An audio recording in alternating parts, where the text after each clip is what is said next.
My name is Ruth Glenn. You see something wrong? We were then expected to stand up and do something about it. Night of the Democratic National Convention. This year's choice could not be more clear. A steady, experienced public servant who can lead us out of this crisis just like he's done before. America, we need Joe Biden. No matter where you come from or where you're watching from tonight, you have a place in Joe Biden's Democratic Party. All of us. A mass people's movement working to establish 21st century social, economic, and human rights. We all have a profound obligation to act, demanding more of our representatives and our democracy. I nominate my friend, Joe Biden. Joe Biden. Joe Biden. We will stay united, and with our unity, we will bring bold and dramatic change to our country. Now we have an official nominee. He does it for you. Joe's purpose has always driven him forward. We have shown that the heart of this nation still beats with kindness and courage. That's the soul of America Joe Biden is fighting for now.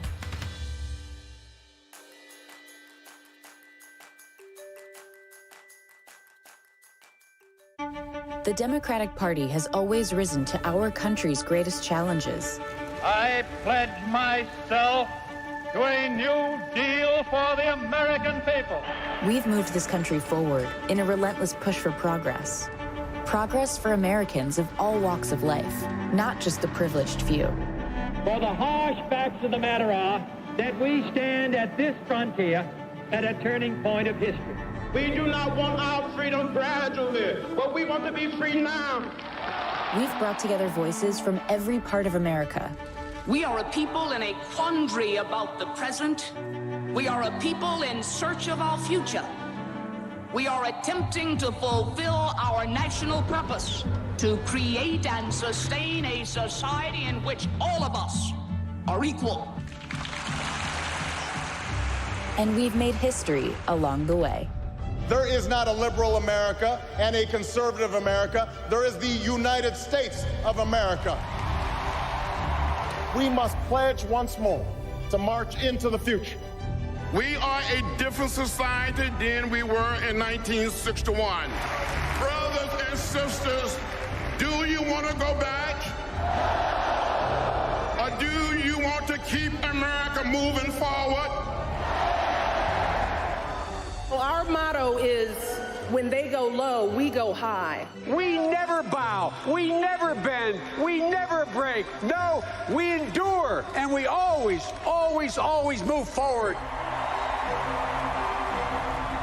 This election, we've engaged a historic number of Americans in the democratic process. And now we have to overcome the odds once again to build back better than before. We lead not only by the example of our power, but by the power of our example. We are America, second to none, and we own the finish line. Don't forget it. We are Democrats, and we're ready to lead again. We're coming together on August 17th, all across America. Be there.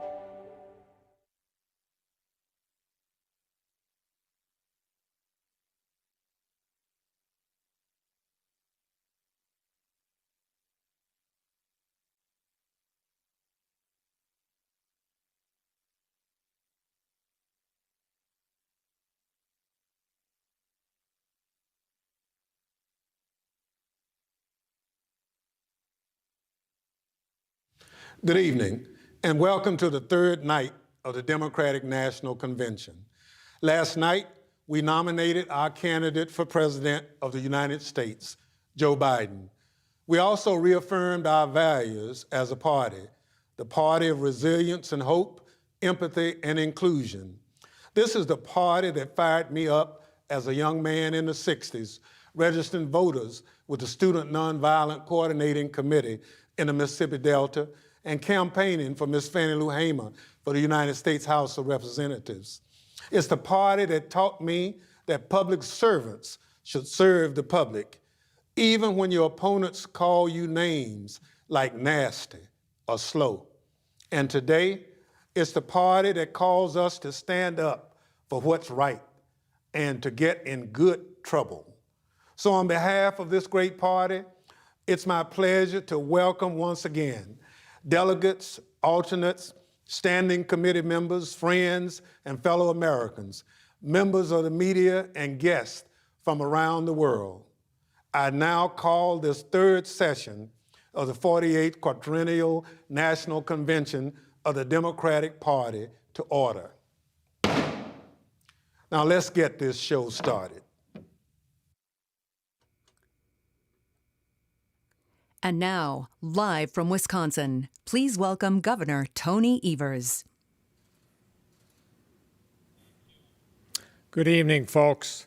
I'm Tony Evers, and I'm incredibly proud to be the 46th governor of the great state of Wisconsin.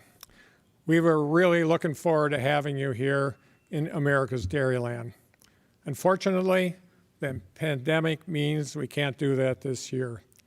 But what unites us is far, far greater than what divides us. So even though we can't be with each other, I know we have a shared sense of purpose. That is to elect Joe Biden and Kamala Harris. This November is about returning kindness, respect, empathy, and civility back to the White House. And that's who Joe and Kamala are, because they know, especially during challenging times like these, the problems we face can only be solved by all of us together. Holy mackerel, folks, let's get to work.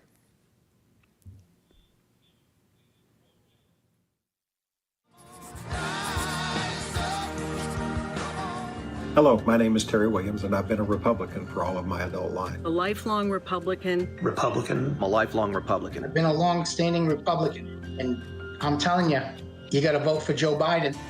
I have voted for and campaigned for Republicans since the Reagan years, but I won't be voting for Donald Trump in November. I'm supporting Joe Biden for president. We need a positive leader, someone who can work with both sides, the Republicans and the Democrats. I don't think we can deal with the type of person we have in the White House any longer. Vote, America. That's the only way to get out of this. And Joe Biden is just the person to ensure we get our lives back to normal. Joe Biden is a decent man with a long history of public service to America. He will restore order and integrity to the executive branch. I would strongly encourage all of us to come together and hopefully return our country's political discourse back to some measure of normalcy and decency. I'm absolutely sure he's going to help us bring this country together once again.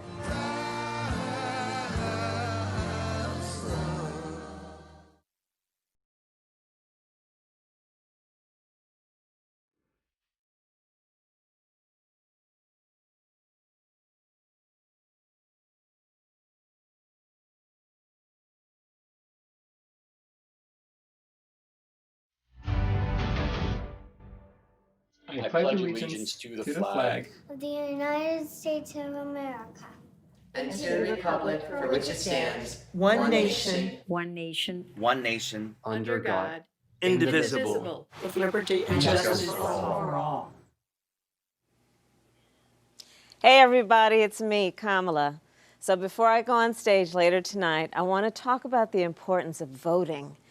I know many of you plan to vote this year, but amidst the excitement and enthusiasm for this election, you've also heard about obstacles and misinformation and folks making it harder for you to cast your ballot. So I think we need to ask ourselves, why don't they want us to vote? Why is there so much effort to silence our voices? And the answer is because when we vote, things change. When we vote, things get better. When we vote, we address the need for all people to be treated with dignity and respect in our country. So each of us needs a plan, a voting plan. Joe and I want to make sure you're prepared. If you text VOTE to 30330, we'll help you come up with your plan and remember deadlines and get ready to vote in your community. So send that text and encourage your family and friends to send one too. Now let's enjoy another night of inspiration from around our country. I'll see you a little later tonight, and until then, I turn it over to my dear friend and tonight's moderator, Kerry Washington.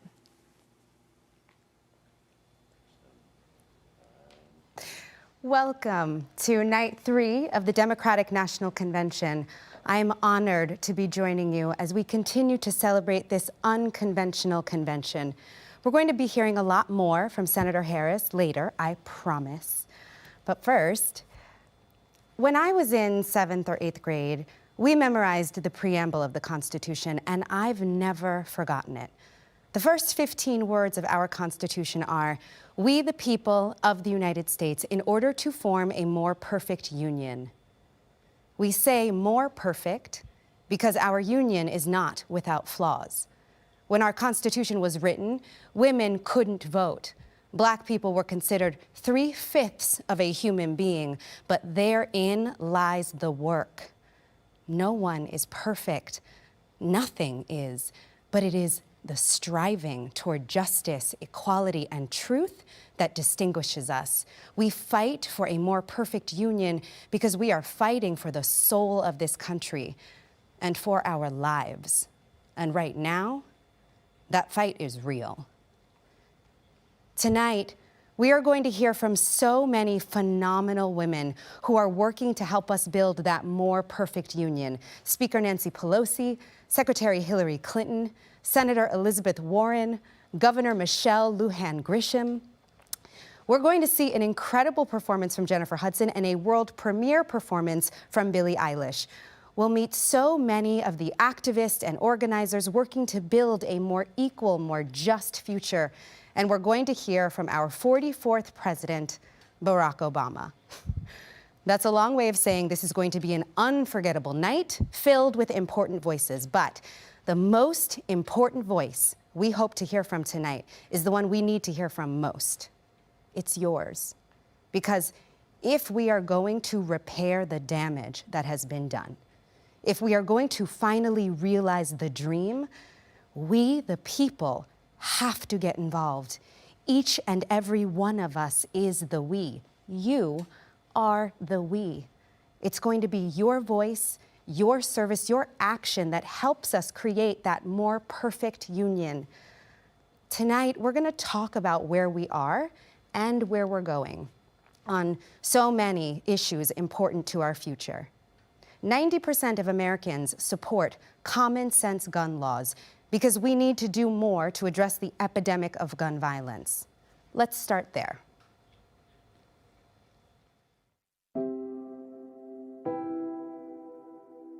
People affected by everyday gun violence have to walk by the street corner where their best friend, their brother, their mother, their nephew, where they themselves were shot. And life goes on and on as if we all haven't just watched a loved one die and get put in the grave. The whole point of what I'm saying here is until one of us or all of us stand up and say, I can't do this anymore. I can't sit by and watch the news treat these shootings like acts of God. Gun violence isn't just going to stop until there's a force fighting harder against it, and I'm going to do something to prevent it.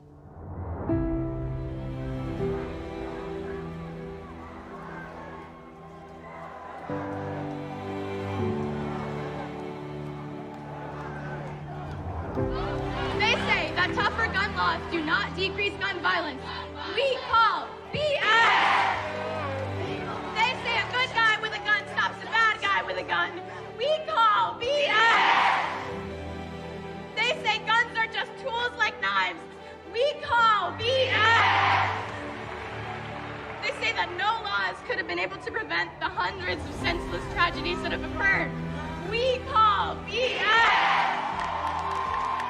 That us kids don't know what we're talking about, that we're too young to understand how the government works.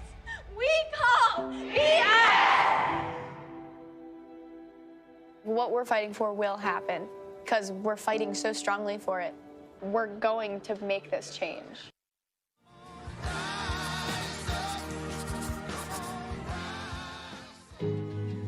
Long before this pandemic, our country has been suffering from the epidemic of gun violence. Gun violence is a public health crisis, one that disproportionately affects the Black and brown communities. First, it was my beloved fiance. My son, Jerry, at the Pulse shooting in Orlando. 7 years later, it would be my son. I know exactly the pain, the toll, the heartbreak of gun violence. My freshman year, my high school went into lockdown because a kid brought a gun to school. We've had to endure live shooter training drills on our schools. High schoolers have enough to deal with. They shouldn't also be responsible for keeping themselves safe at school. That's the job of the government. We have to end corporate lobbying by the NRA. We have to invest in mental health in our communities rather than making our schools maximum security prisons. I want a president who will make gun violence prevention a top priority, and I believe Joe Biden is that person.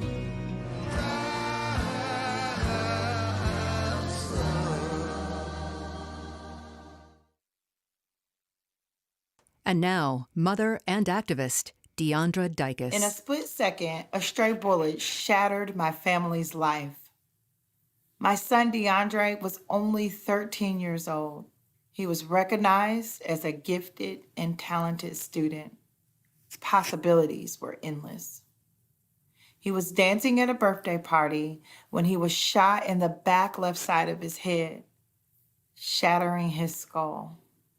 One shot changed our lives forever. Today, my Dre does not talk, he does not walk.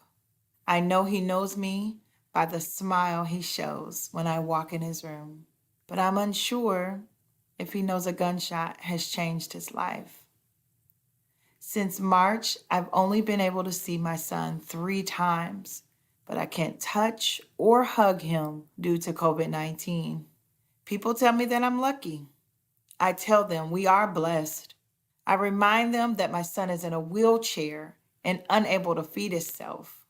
I don't think DeAndre feels lucky when he has to be bathed from head to toe or gets injections for muscle contractions. I am in a space of gratitude. Yes, I can touch DeAndre, I can hold his hand, but the child that I birthed is not able to live his dreams. And that hurts. Every day we're reminded that he may never be the same. We are not alone. In every town across America, there are families who know what a bullet can do. That's why I'm a mom who volunteers to stop this. President Trump, he doesn't care. He didn't care about the victims after Parkland, Las Vegas, or El Paso. I want a president who cares about our pain and grief. A president who will take on the gun lobby to ban assault weapons and close the loopholes to keep guns out of the hands of criminals. Joe Biden has taken on the NRA twice and won, and he will do it again as president. I've looked in the eyes of too many parents, and I mean literally scores of them, who've lost their children to gun violence. I've looked in the eyes of brave young people who survived school shootings. And I made each of them a promise. I made myself a promise. I promised them, and I promise all of you, I will make this promise today. Those families hurting across the country, I will never, never, never, never give up this fight. Out of pain, we choose to find meaning.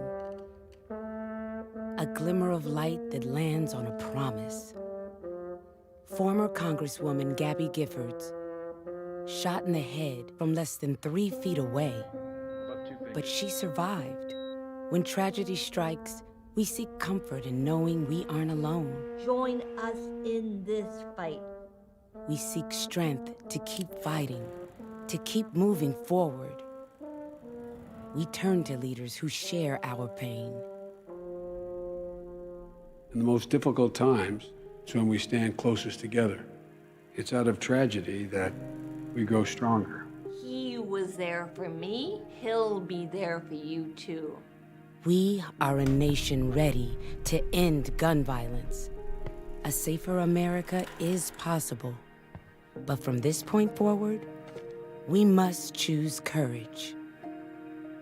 I've known the darkest of days, days of pain and uncertain recovery. But confronted by despair, I've summoned hope. Confronted by paralysis and aphasia, I responded with grit and determination. I put one foot in front of the other. I found one word and then I found another. My recovery is a daily fight, but fighting makes me stronger. Words once came easily, today I struggle to speak. But I have not lost my voice. America needs all of us to speak out, even when you have to fight to find the words. We are at a crossroads. We can let the shooting continue, or we can act. We can protect our families, our future. We can vote. We can be on the right side of history. We must elect Joe Biden. He was there for me. He'll be there for you too. Join us in this fight.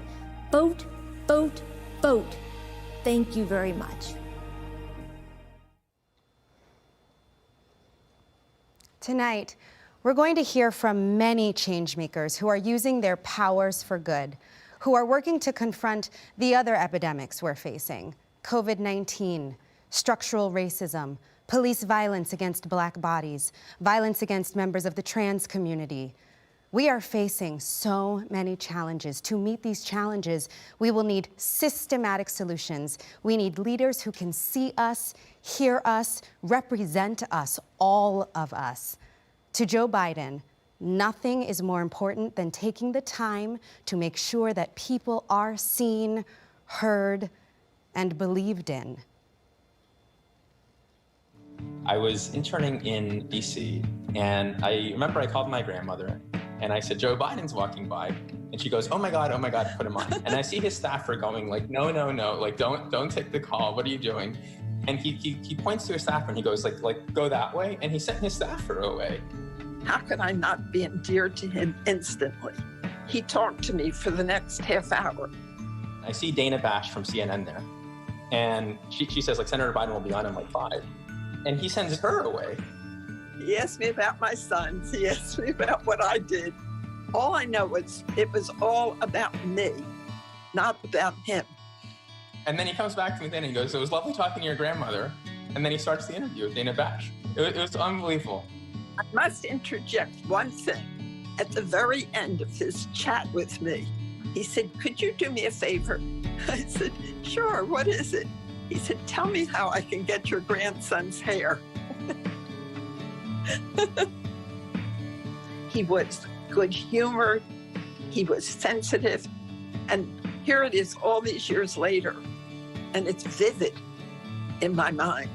You know, as much as I feel like I got to know him in that moment, it feels like he knows us.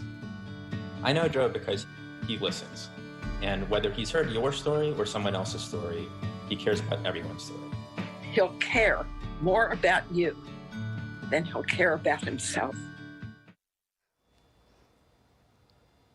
What a beautiful story. Okay, now let's talk about another important issue, the climate crisis. This is an issue that has been on Joe Biden's mind for decades. In 1986, while working as a senator, Joe Biden introduced one of the first climate bills in Congress, and he's continued to listen to and work with climate advocates and activists, putting forward a plan to address climate change and create a clean energy economy.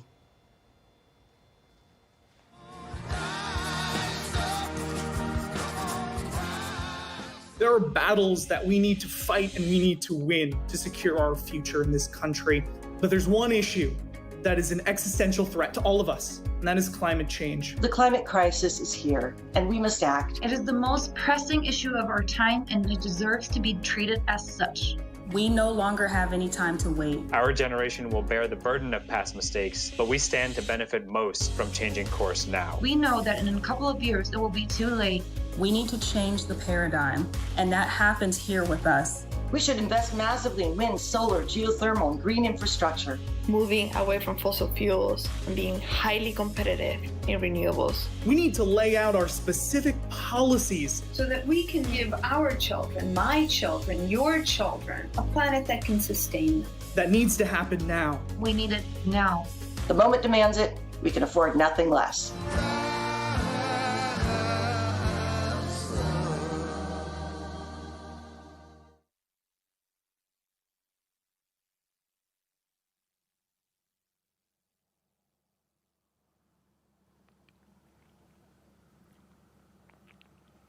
Good evening, America. I'm Michelle Lujan Grisham, governor of the great state of Nuevo Mexico.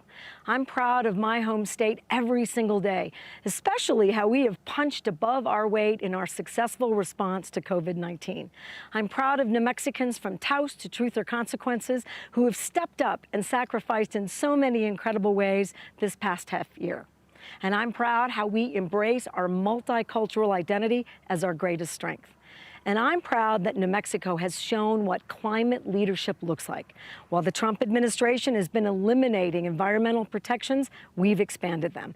While they've been rolling back regulations on oil and gas, we've taken on polluters and held them accountable. We've committed to a renewable energy future with exciting and fulfilling careers for workers all across our beautiful state, including right here in the heart of northern New Mexico.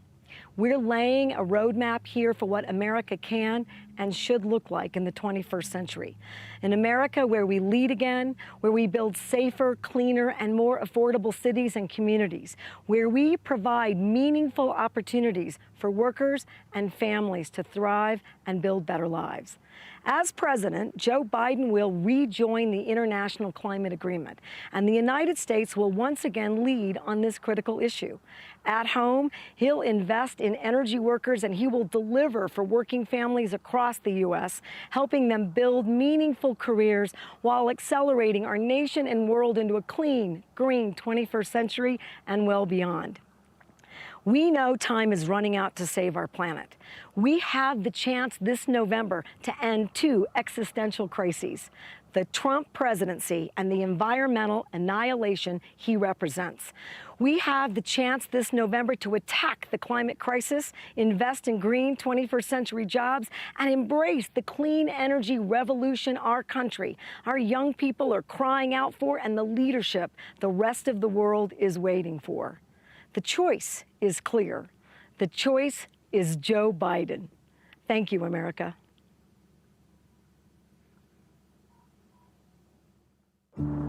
Hard work, rising to a challenge, the American way. Going to the moon was all three. The Eagle has landed. Many astronauts returned home and reported a shift in their awareness. The view they saw of Earth from space was profound. The world looked beautiful, tiny, fragile. Our atmosphere is all that separates us from oblivion. We now call what they experienced the overview effect. Here in Detroit, our communities for such a long time have faced the burden of pollution.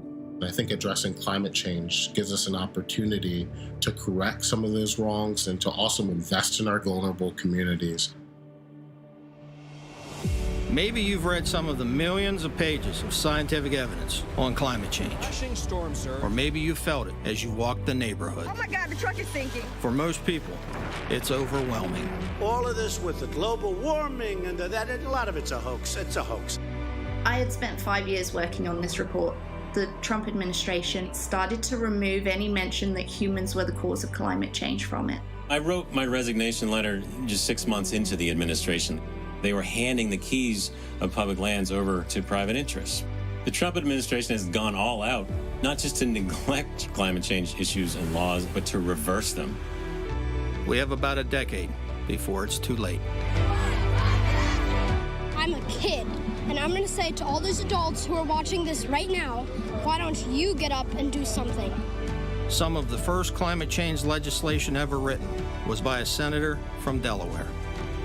When Donald Trump thinks about climate change, the only word he can muster is hoax.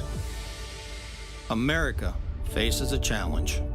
But if we face it together, we will rise to the occasion and build back better. When I think about climate change, the word I think of is jobs. That's Joe's plan.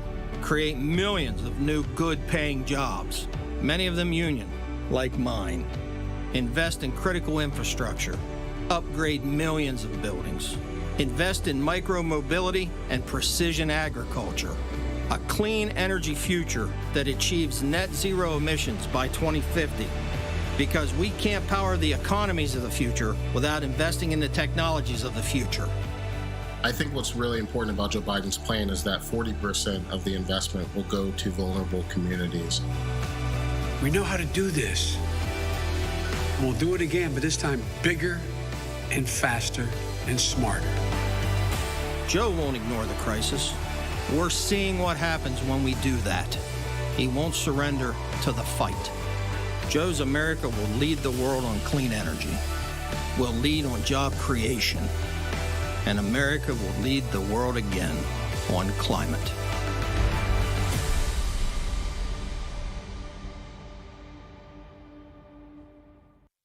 I was 13 when the Camp Fire, the most destructive wildfire in California's history, broke out. We were visiting family nearly 100 miles away, but my asthma flared badly. I could hardly breathe. I'm Alexandra Villasenor, and I've been organizing young people around climate change since 2018. Climate change is impacting us now, and it's robbing my generation of a future. For young people my age, every aspect of our lives, from where we go to school, to what kind of careers we'll have, to whether or not we can raise a family, depends on us taking climate change seriously right now. Joe Biden won't solve this crisis in 4 years. No one can. But he will put us back on track so that my generation can have a fighting chance. I'm asking you to join us. Don't let our futures go up in flames. The corn growers near my parents' farm have a saying, knee-high by the 4th of July. These days they're lucky if the corn is even planted because of unpredictable and torrential spring rains. I'm Andrew Adamski. I studied microbial ecology at Northern Michigan University. Us farmers can see the effects of climate change happening right in front of us. So we've been trying to do our part. We're adopting sustainable solutions on my family's farm, switching to a community model, using less land, and reusing our resources to grow our food. We are eliminating tons of carbon pollution every year by mimicking natural ecosystems. Farmers can be part of the climate solution instead of a problem. Today, we all can grow our own future, but we need our leaders to be part of the solution as well, instead of part of the problem. We need them to commit to the science, not ignore it. We need them to put real plans on the table rather than roll them back. That's what Joe Biden is doing with his clean energy revolution. Instead of being left behind, we could lead the world again.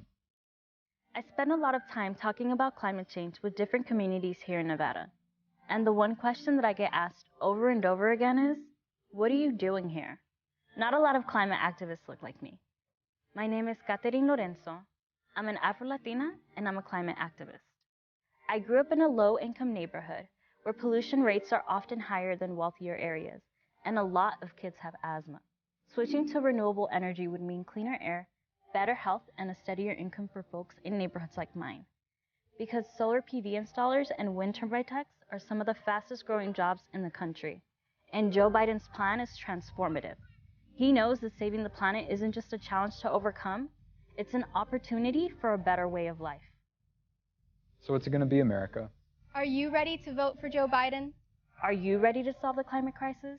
Because our futures depend on it.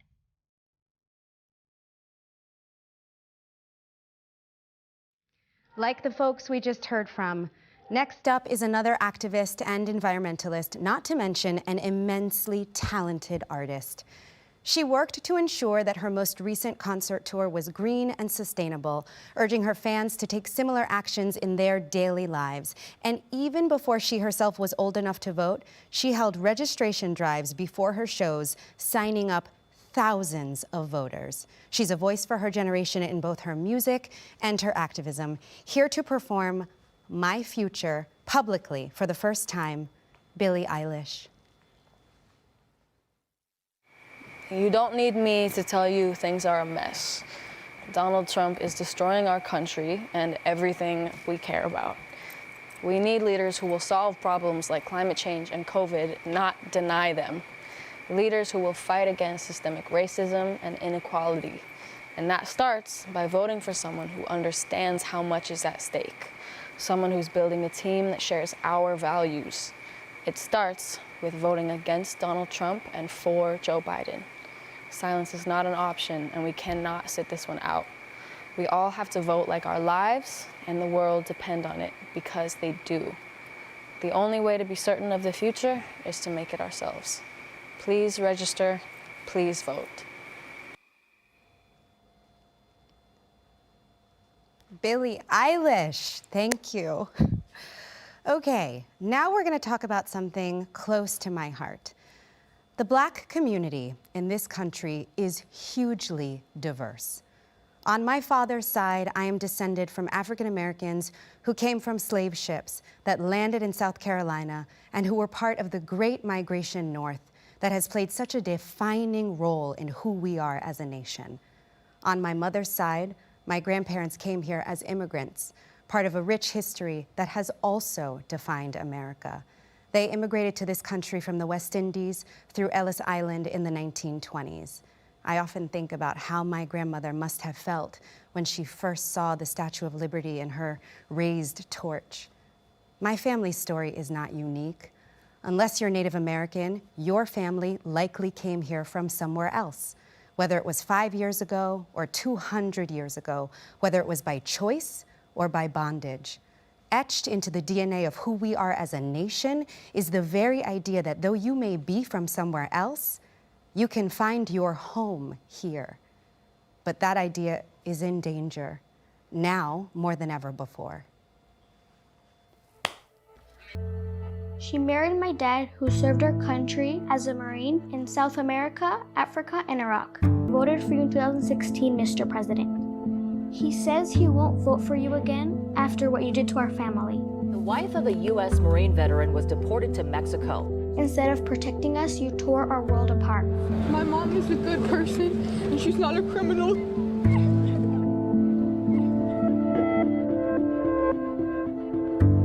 Now, my mom is gone, and she's been taken from us for no reason at all. Every day that passes, you deport more moms and dads and take them away from kids like me. We will begin moving them out day one.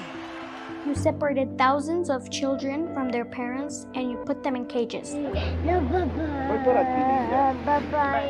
Some of those kids are now orphans because of you. These are our people. I don't want them in our country. They're animals.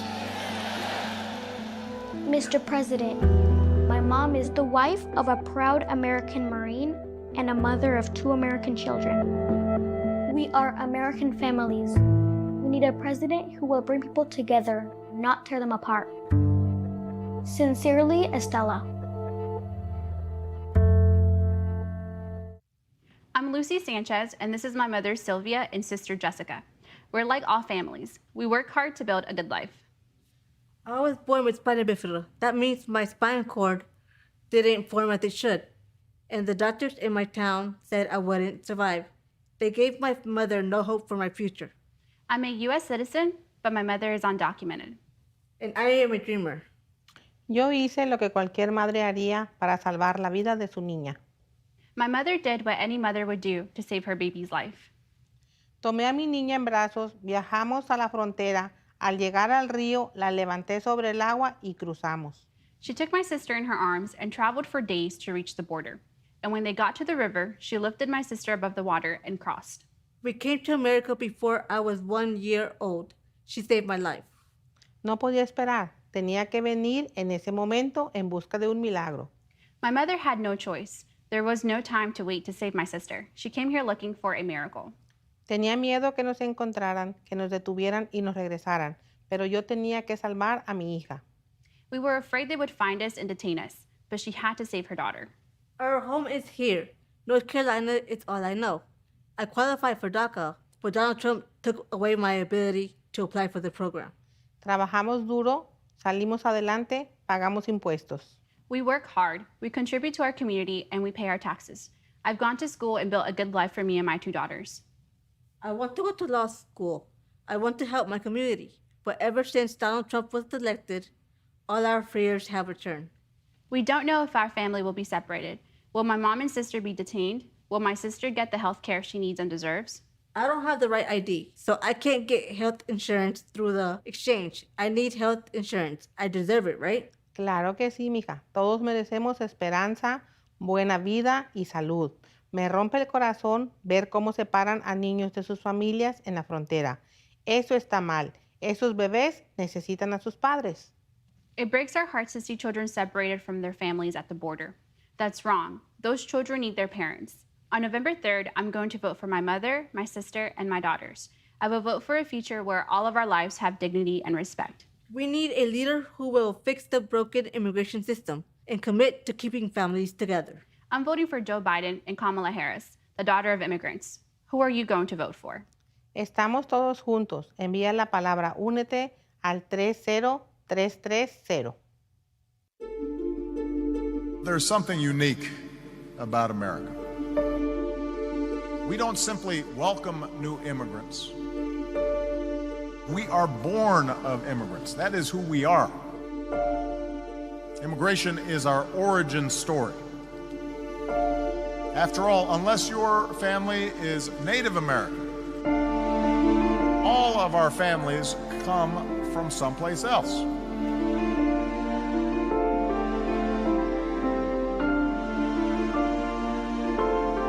In these new Americans, we see our own American stories. Life in America was not always easy. There was discrimination and hardship and poverty. But like you, they no doubt found inspiration in all those who had come before them. And they were able to muster faith that here in America, they might build a better life and give their children something more. Tension throughout our history between welcoming or rejecting the stranger, it's about more than just immigration. It's about the meaning of America. What kind of country do we want to be? Immigrants are the teachers who inspire our children. They're the doctors who keep us healthy. They're the engineers who design our skylines and the artists and the entertainers who touch our hearts. Immigrants are soldiers, sailors, airmen, Marines, Coast Guardsmen who protect us. We can never say it often or loudly enough. Immigrants and refugees revitalize and renew America. It's not something to take for granted. It's something to cherish and to fight for. God bless you. And God bless the United States of America.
you stand by me? Oh, baby, won't you stand by me? Oh, stand, darling, junto a mí, junto a mí. Mi gente, let's stand by each other. Don't forget to vote this November. Together we can make a change. Ya lo saben. No se olviden votar este noviembre. En la unión está la fuerza. Let's go. That was Prince Royce. Amazing. Shout out to the Boogie Down Bronx. In this next piece, you'll hear about the vital role that women have played in moving us toward a more perfect union and breaking through that proverbial glass ceiling. And after that, you'll hear from Secretary Hillary Rodham Clinton, the woman who put over 65 million cracks in it.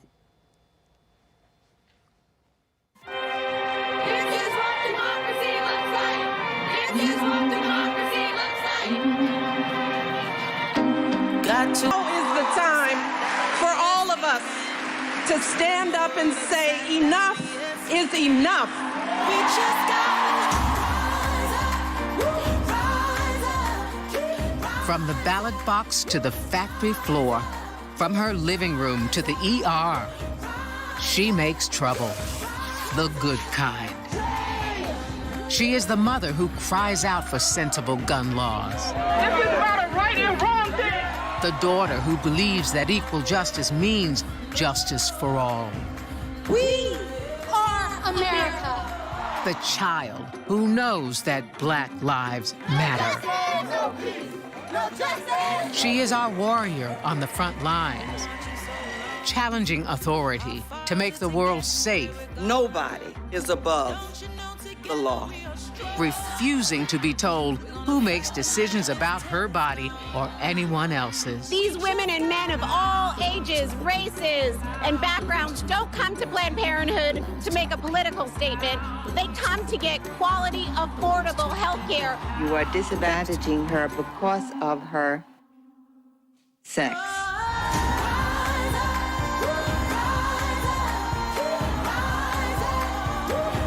This is the time. And she knows that to change the world, you need to change the idea of power. Excuse me, Mr. Barr, this is my time, and I control it. Because we are fighting for you each and every single day. And she knows her voice is heard and amplified by the women she elects to public office. If we want families to succeed, we start by empowering women. When I first got elected, I came to Washington, D.C. to fight for the issues that are so important in our community. We look forward, though, to making sure that this district is finally well represented. The things that we ran on going into November, we are doing that. Women don't just fight for women. They fight for families. They fight for fairness, inclusion, justice. To make our nation a more perfect union, especially for those people who are the most marginal. If we're going to jumpstart the middle class, we've got to ensure that college is affordable. Separation of families and children are detrimental to their health. Give the victims of gender bias in the workplace the tools they need to seek justice. Women are the most important political force in the United States of America. She represents her views on education. We've got to pay educators more, and we've got to hire more educators. We're going to raise up the profile of teachers and celebrate who they are and give them better pay. She represents her concerns about health care. Healthcare is the #1 issue in this election, every day. Every day. She speaks out on equal pay. It's very frustrating for women everywhere, kids are feeling like they aren't getting paid what they should be. And focuses on protecting our children. Let's give parents the peace of mind that their kids are safe and are being set up for success. Caring for our seniors and the people who care for them. She keeps this nation going even in challenging times. And while running for office is not easy, What's wrong with my running for president of this country? nevertheless, she persists. But we learned a long time ago, you don't get what you don't fight for. And perseveres. This is our time. And prevails. Although we weren't able to shatter that highest, hardest glass ceiling this time, It's got about 18 million cracks in it. A record-breaking number of women ran in the midterms and won. She builds coalitions, and she knows who her allies are. From the fight for health care to authoring the Violence Against Women's Act, to building a society where fairness and equality and opportunity applies to everyone. Joe Biden knows a stronger America is one that works for women. So go ahead and celebrate, you rabble-rouser, you rule breaker, you force of nature. Our country, our world needs you. Keep rising and vote.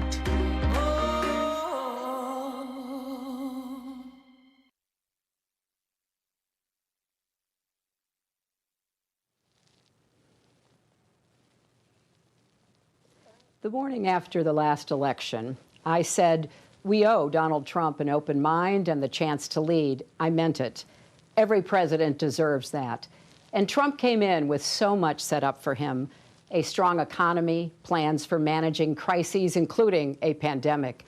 Yes, we Democrats would have disagreed with him on many things, but if he had put his own interests and ego aside, seen the humanity in a child ripped from her parents at the border, or a protester calling for justice, or a family wiped out by natural disaster, that would have been a good thing for America and the world.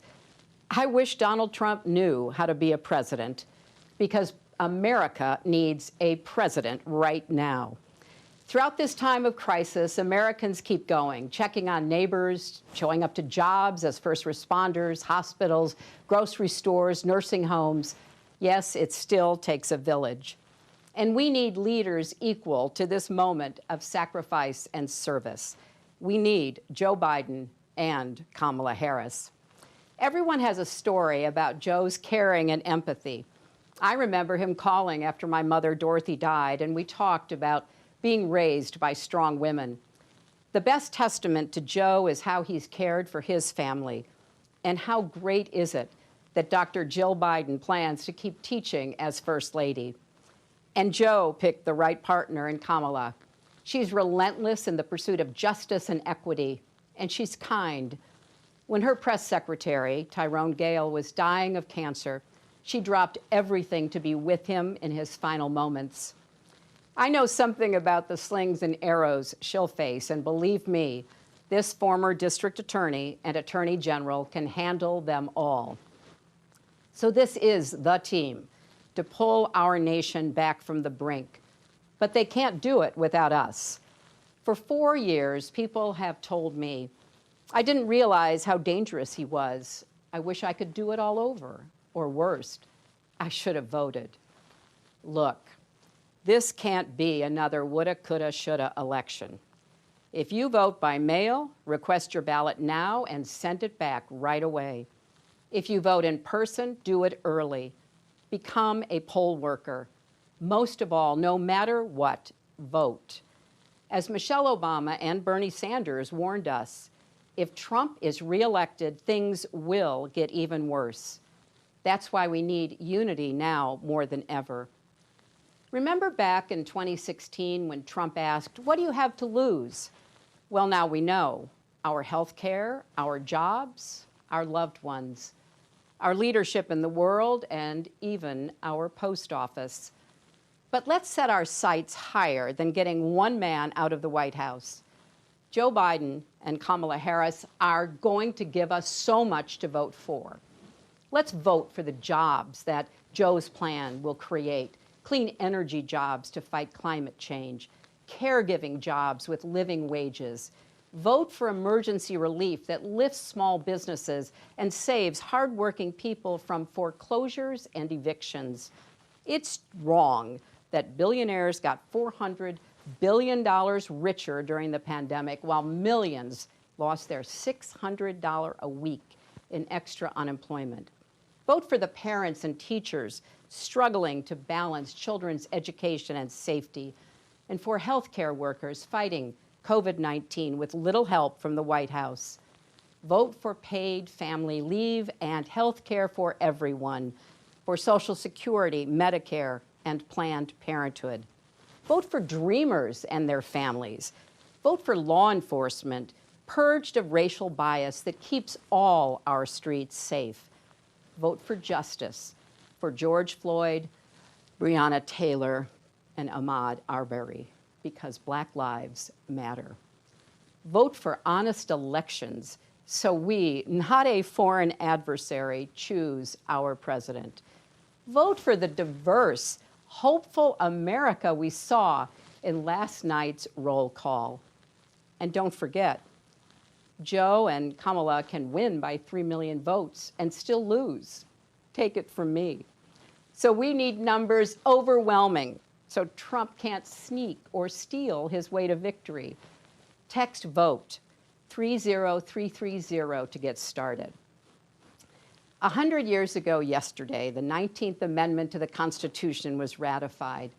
It took 7 decades of suffragists marching, picketing, and going to jail to push us closer to a more perfect union. 55 years ago, John Lewis marched and bled in Selma because that work was unfinished.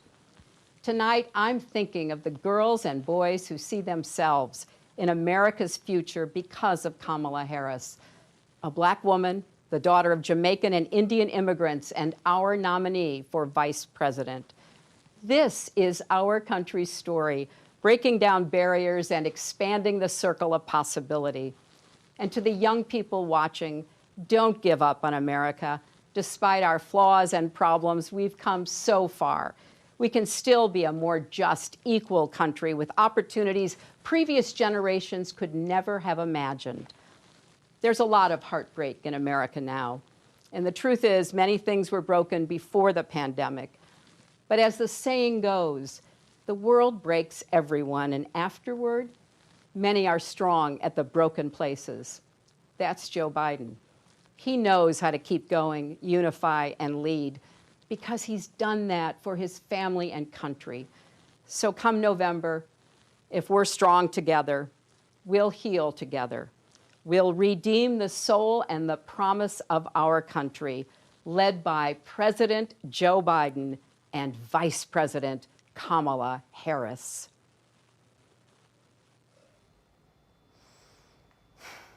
Tonight is a night steeped in women who have stepped into service and advocacy and who are using their power for good. The power of women is undeniable, whether it's in the office, in the home, or in the House of Representatives. It is my honor to introduce the Speaker of the House, Nancy Pelosi.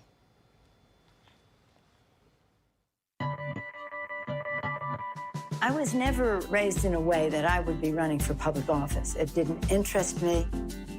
When I graduated from college, I got married, had 5 children in 6 years.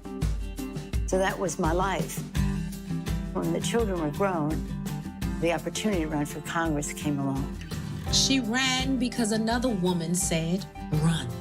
And she won, starting on a path that would make history, the first woman Speaker of the House. For our daughters and our granddaughters, today we have broken the marble ceiling. In her, so many saw themselves. I did feel a real responsibility to other women as I stood on the shoulders of those who went before. Now it was her turn to say, run. And run they did, winning and making her Speaker once again. We didn't have a speaker who would bring a gun bill to the floor. We didn't have a speaker who would bring a Dreamers issue to the floor. We do now. And that's good for every American. But not everyone was on board. Nancy Pelosi, Pelosi, Pelosi. I'm a mother of 5, grandmother of 9. I know a temper tantrum when I see one. The power of the speaker is awesome. Awesome.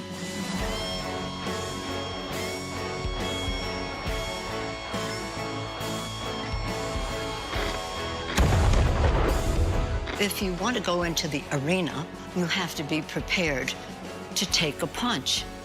But you also have to be prepared to throw a punch for the children. Throw a punch for the children. From running the House to Speaker of the House and taking on the White House unapologetic, unafraid. Madam Speaker. Congratulations, Madam Speaker. Madam Speaker. Madam Speaker. Madam Speaker. Madam Speaker.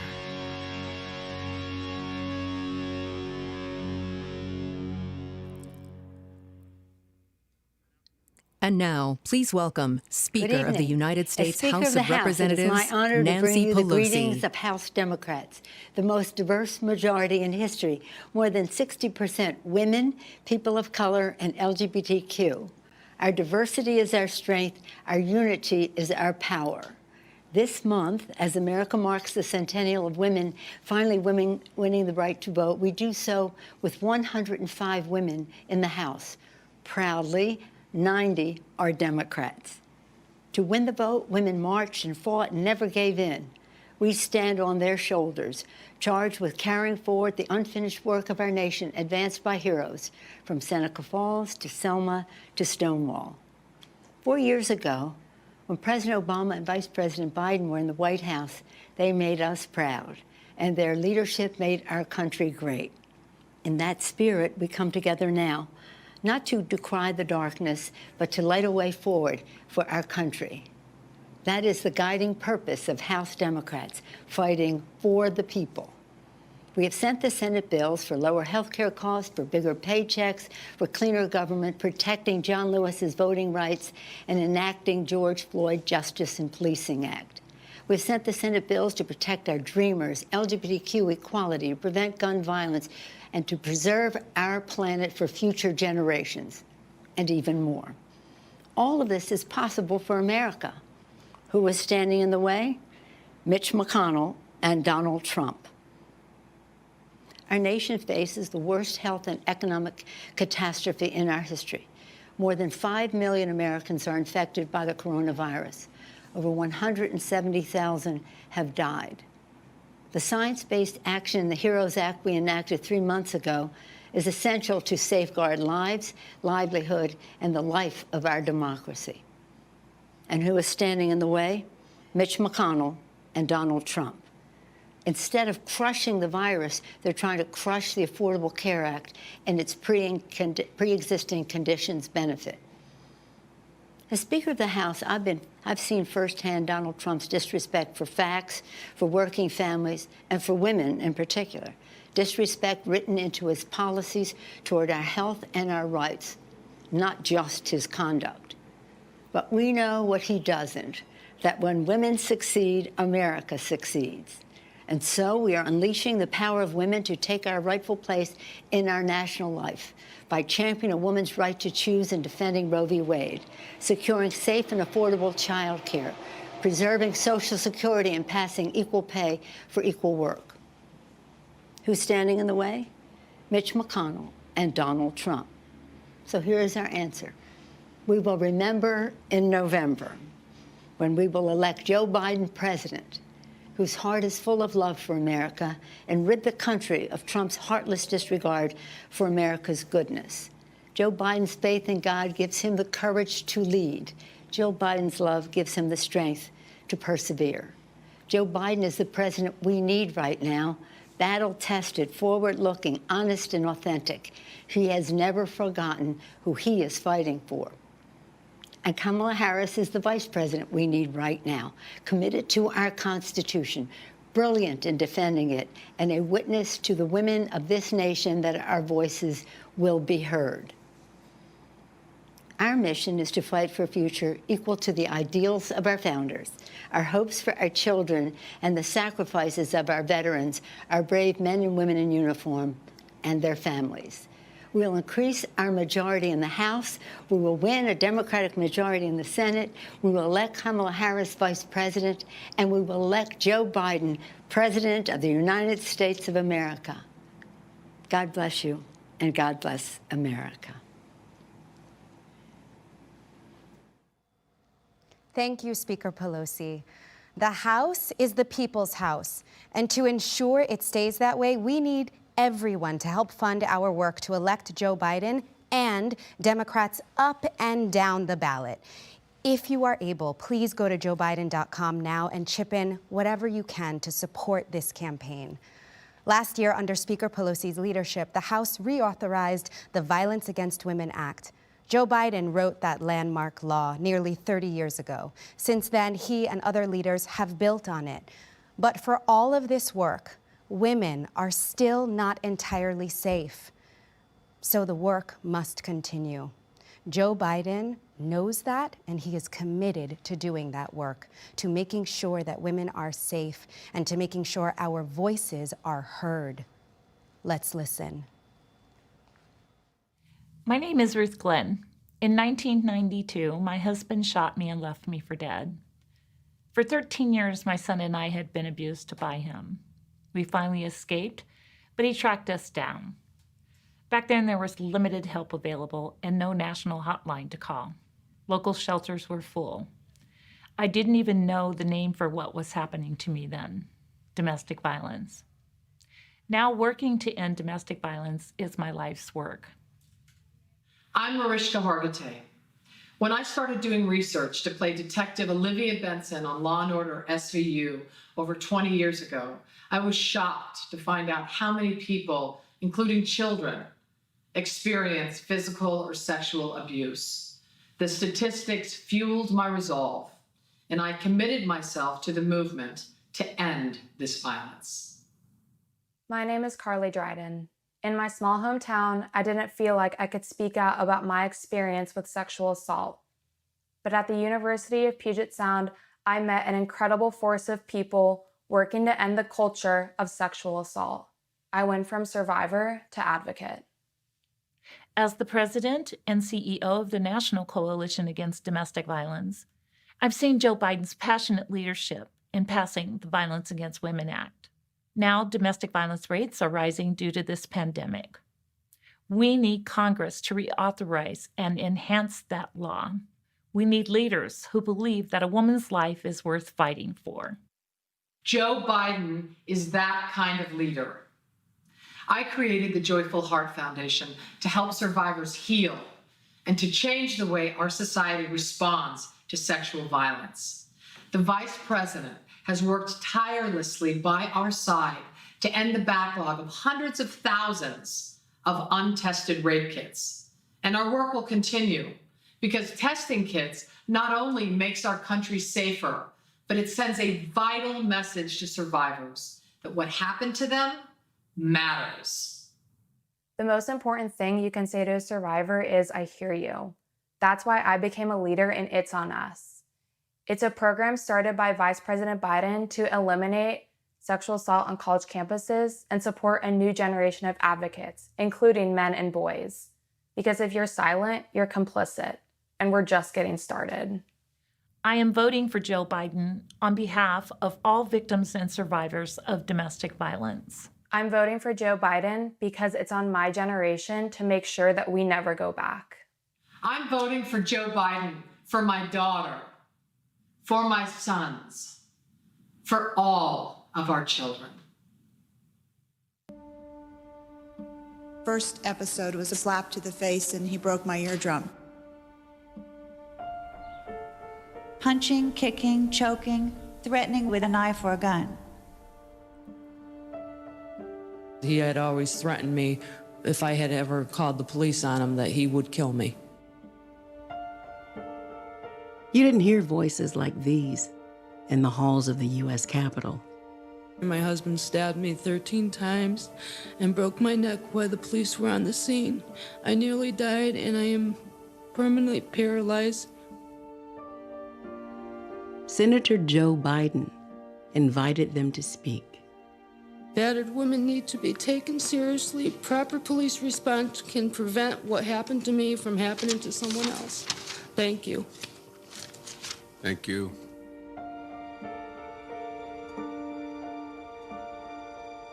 At the time, the police considered domestic violence something that was not a crime. In the home, it's a private matter.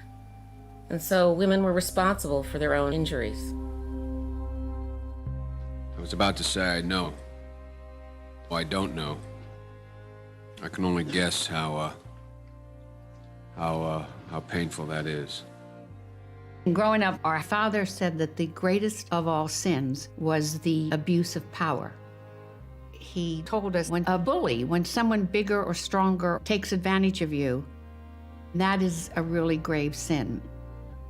The expectation was for all four of us to be a person of character. If you see something wrong, we were then expected to stand up and do something about it. When Joe introduced the legislation, few believed it could pass. Our bill is an ambitious undertaking. It is the first attempt to address violent crimes against women. It was hard to get the votes because you had some traditionalists who just didn't believe that there should be laws about this. But Joe doesn't give up. He's tenacious. Joe persevered, and he's very good at persuasion. They're doing nothing to help him. Nothing. He brought together law enforcement, prosecutors, advocates, and survivors. Thank you for giving me the opportunity to come and speak. In 1994, the Violence Against Women Act became law and protected millions of American women. A lot of the change in the attitudes we have about domestic violence were shaped by his leadership on this. If you see something wrong, we were then expected to stand up and do something about it. If you're just joining us, welcome. Coming up, we're going to hear from President Barack Obama and Senator Kamala Harris, who will talk about the Biden-Harris vision for the future. But in order to get to that more perfect union, we have to acknowledge where we are. Today in America, we are struggling. Unemployment has skyrocketed and families are fighting to keep their jobs. As Joe Biden says, we need to build back better. To find out how you can join that effort, please text JOIN to 30330 to get plugged into this campaign and to get more information on how to vote and how to volunteer. Joe Biden has a plan to help working families and small businesses. Our next speaker, Hilda Solis, worked alongside him as Secretary of Labor to make sure that there were good American jobs and that Americans were safe on the job. To hear more about the Biden-Harris economic plan, please welcome Hilda Solis. Hello, I'm Hilda Solis. The day Vice President Biden swore me in as Secretary of Labor was one of the proudest moments of my life. My parents realized they had achieved their American dream because the daughter of two blue-collar immigrants would make history and give voice to people just like them. American workers need a fighter now more than ever, and Joe Biden is that person because he has done it before and I've seen it firsthand. He and President Obama made it easier for home care workers to organize. They extended overtime pay to more than 4 million workers. They saved the automobile industry and a whole lot of good union jobs with it. And when millions of families lost their homes, my friend from California, Senator Kamala Harris, took on the big banks and won. But because of Donald Trump's failures, we must once again rescue a sinking economy. Millions of Americans are out of work, and communities of color are the hardest hit. Millions of essential workers are putting their lives at risk with little protections, and millions more are just plain tired. That's why Joe Biden and Kamala Harris actually have a plan, not only to recover what we lost, but to improve upon it, to build back better. Creating 5 million good union jobs by bringing back supply chains to America, that's building back better. Creating millions of jobs by investing in clean energy, that's building back better.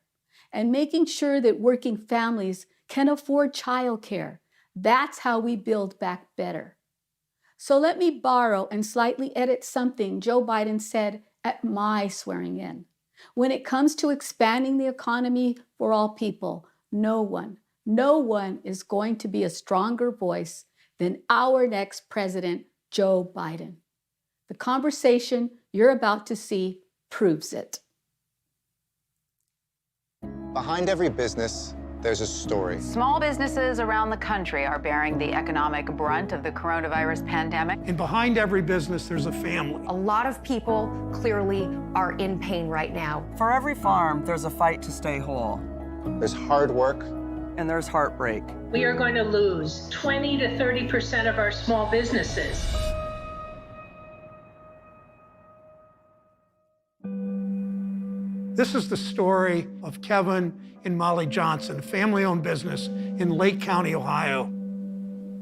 We have 10 to 12 employees on a given day. When COVID-19 hit, it was a lot of confusion. I remember being scared and being uncertain. We shut down last week because we ran out of work, and we had enough to come in for another week. If we don't get additional orders in, we're going to have to look at another shutdown. You can't make a big purchase, equipment, you can't plan for the future. We don't even know if we can cover payroll. When this isn't going well, it's scary. You're kind of forgotten, right? The president always bragging about the stock market sort of leaves a lot of small manufacturing companies behind. We could use a little help right now, and it just seems like we get one step forward and then 2 steps back. This is the story of Jernay Green, who just started a clothing store, and then COVID hit. Fashion has been a love of mine since I was a kid. I worked really hard to save money to open this store. Did my ribbon cutting December 14th of 2019, and it was booming, and then bam, here's COVID. It was scary. No one was buying anything. My employees, they're gone. I reached out to my bank, but they stated that they had no more money. It's gone to a lot of the bigger businesses, the $1 million businesses who get the bailout, and a small business like myself is just left to struggle. Being an African-American female business owner under President Trump, I feel, how can I say, I'm alone. I'm alone. This is the story of Lynn Ta and her 2 restaurants, one closed and one still open. It's always really hard for restaurants to begin. It would be crowded in here with babies and families and crowds outside waiting to get in. It was pretty exciting. And on the day of the shutdown, we were actually reviewed in the Los Angeles Times. On that day, the virus was announced as a global pandemic. It's really, really sad to see, and if we don't turn this around soon, I mean, we're gonna see this not just be this year, but you're gonna see ghost town for Main Street USA. The first decision that I had to make, because 100 people are looking at you, and unfortunately, the call was to furlough everybody. At this point, I don't even see myself in business next month. ¿Qué efecto de esta pandemia ha sido en su trabajo y su espíritu? Es más difícil. Mucho más trabajo. Yo voy a hacer todo lo posible por salvar el restaurante. We don't ask for much from government, but catch us when we're falling. And I know that it must feel like you're falling right now without a net. Restaurants are among the hardest businesses to succeed at, but I was going to do it in a way that was going to provide a successful career for not only myself, but 100 employees. This is the story of Dan Reiner. He's a 5th-generation farmer struggling to keep his business alive. I'm not so sure that the president understands that when he thinks about business, I don't think he thinks about farmers as a business. No, he has no clue about this stuff. Dan, tell me a little bit about the farm. We've been here since 1864. Trade tariffs with China have just been horrible. Part of the language in the trade deal said that China does not have to buy unless the price is to their advantage. What kind of trade deal is that? That's no deal. Then when COVID hit, then everything just plummeted. Getting through now, that's the problem. That's the day-to-day battle. I believe that Joe Biden will be a clear voice for us, something that we have not had. Joe Biden has an understanding of what the average American is experiencing. I think he's with me. Enough is enough. It's time to help small businesses, middle-class folks manage their way through a pandemic. I have a lot of confidence in Joe Biden. He's a fighter and he's the real deal. We've taken a lot of knockdowns, and we know that at the end of the day, we will endure. We will rise again. Every time I get knocked down, I gotta get up and keep running, keep going, keep going.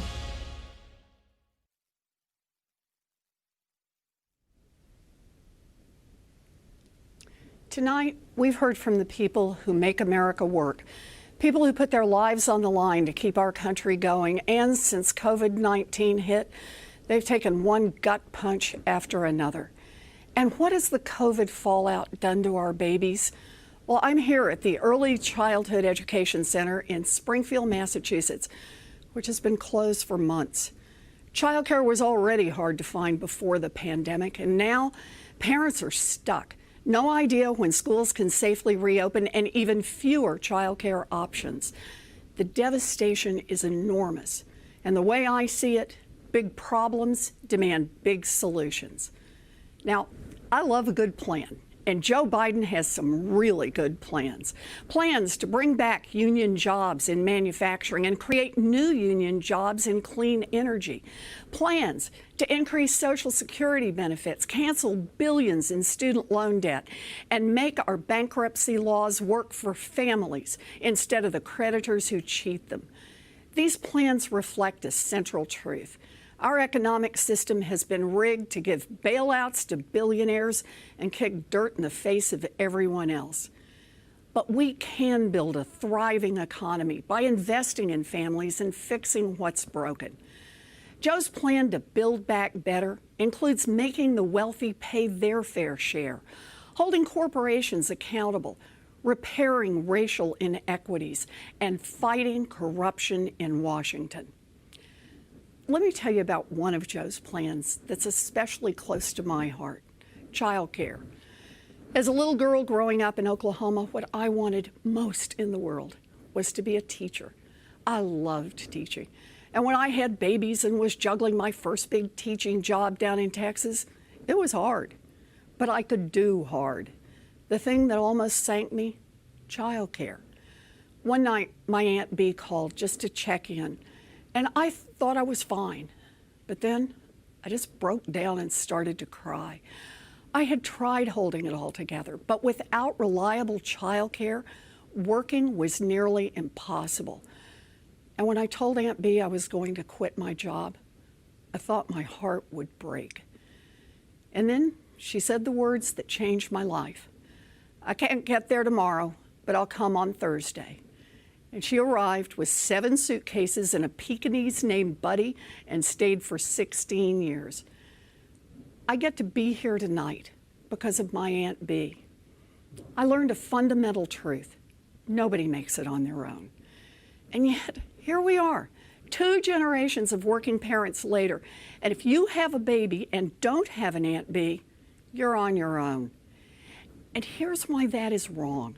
We build infrastructure like roads and bridges and communication systems so that people can work.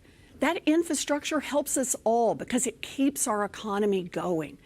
It's time to recognize that childcare is part of the basic infrastructure of this nation. It's infrastructure for families. Joe and Kamala will make high-quality childcare affordable for every family, make preschool universal, and raise the wages of every childcare worker. Now, that's just one plan, but it gives you an idea of how we get this country working for everyone. Donald Trump's ignorance and incompetence have always been a danger to our country. COVID-19 was Trump's biggest test. He failed miserably. Today, America has the most COVID deaths in the world and an economic collapse. And both crises are falling hardest on Black and brown families. Millions out of work, millions more trapped in cycles of poverty, millions on the brink of losing their homes, millions of restaurants and stores hanging by a thread. This crisis is bad, and it didn't have to be this way. This crisis is on Donald Trump and the Republicans who enable him. On November 3rd, we will hold them all accountable. So, whether you're planning to vote wearing a mask or vote by mail, please take out your phone right now and text VOTE to 30330. We all need to be in the fight to get Joe and Kamala elected. And after November, we all need to stay in the fight to get big things done. We stay in this fight so that when our children and our grandchildren ask what we did during this dark chapter in our nation's history, we will be able to look them squarely in the eye and say, we organized, we persisted, and we changed America.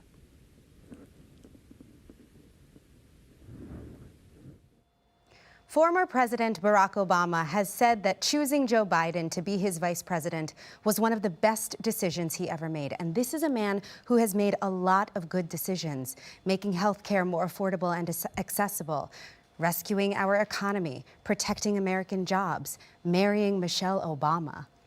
And through it all, Joe Biden was by his side, except for maybe marrying Michelle. You can witness their mutual respect and affection in this clip. Take a look. So, Joe, for your faith in your fellow Americans, for your love of country, and for your lifetime of service that will endure through the generations, I'd like to ask the military aide to join us on stage.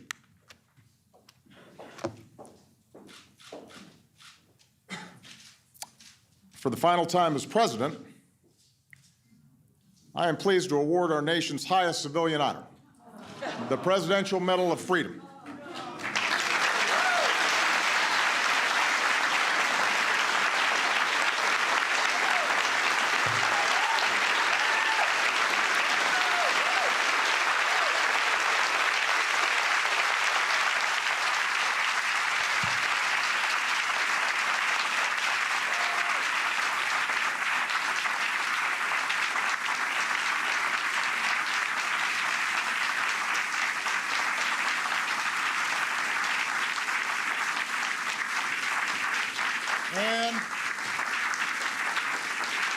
And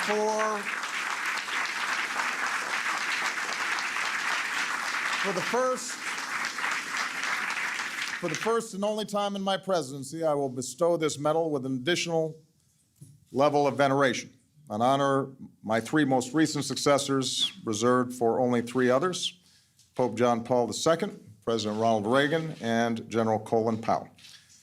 Ladies and gentlemen, I am proud to award the Presidential Medal of Freedom with distinction to my brother, Joseph Robinette Biden, Jr. Will the aide please read the citation? Vice President Joseph R. Biden, Jr. In a career of public service spanning nearly half a century, Vice President Joseph R. Biden, Jr. has left his mark on almost every part of our nation, fighting for a stronger middle class, a fairer judicial system, and a smarter foreign policy, providing unyielding support for our troops, combating crime and violence against women, leading our quest to cure cancer, and safeguarding the landmark American Recovery and Reinvestment Act from corruption.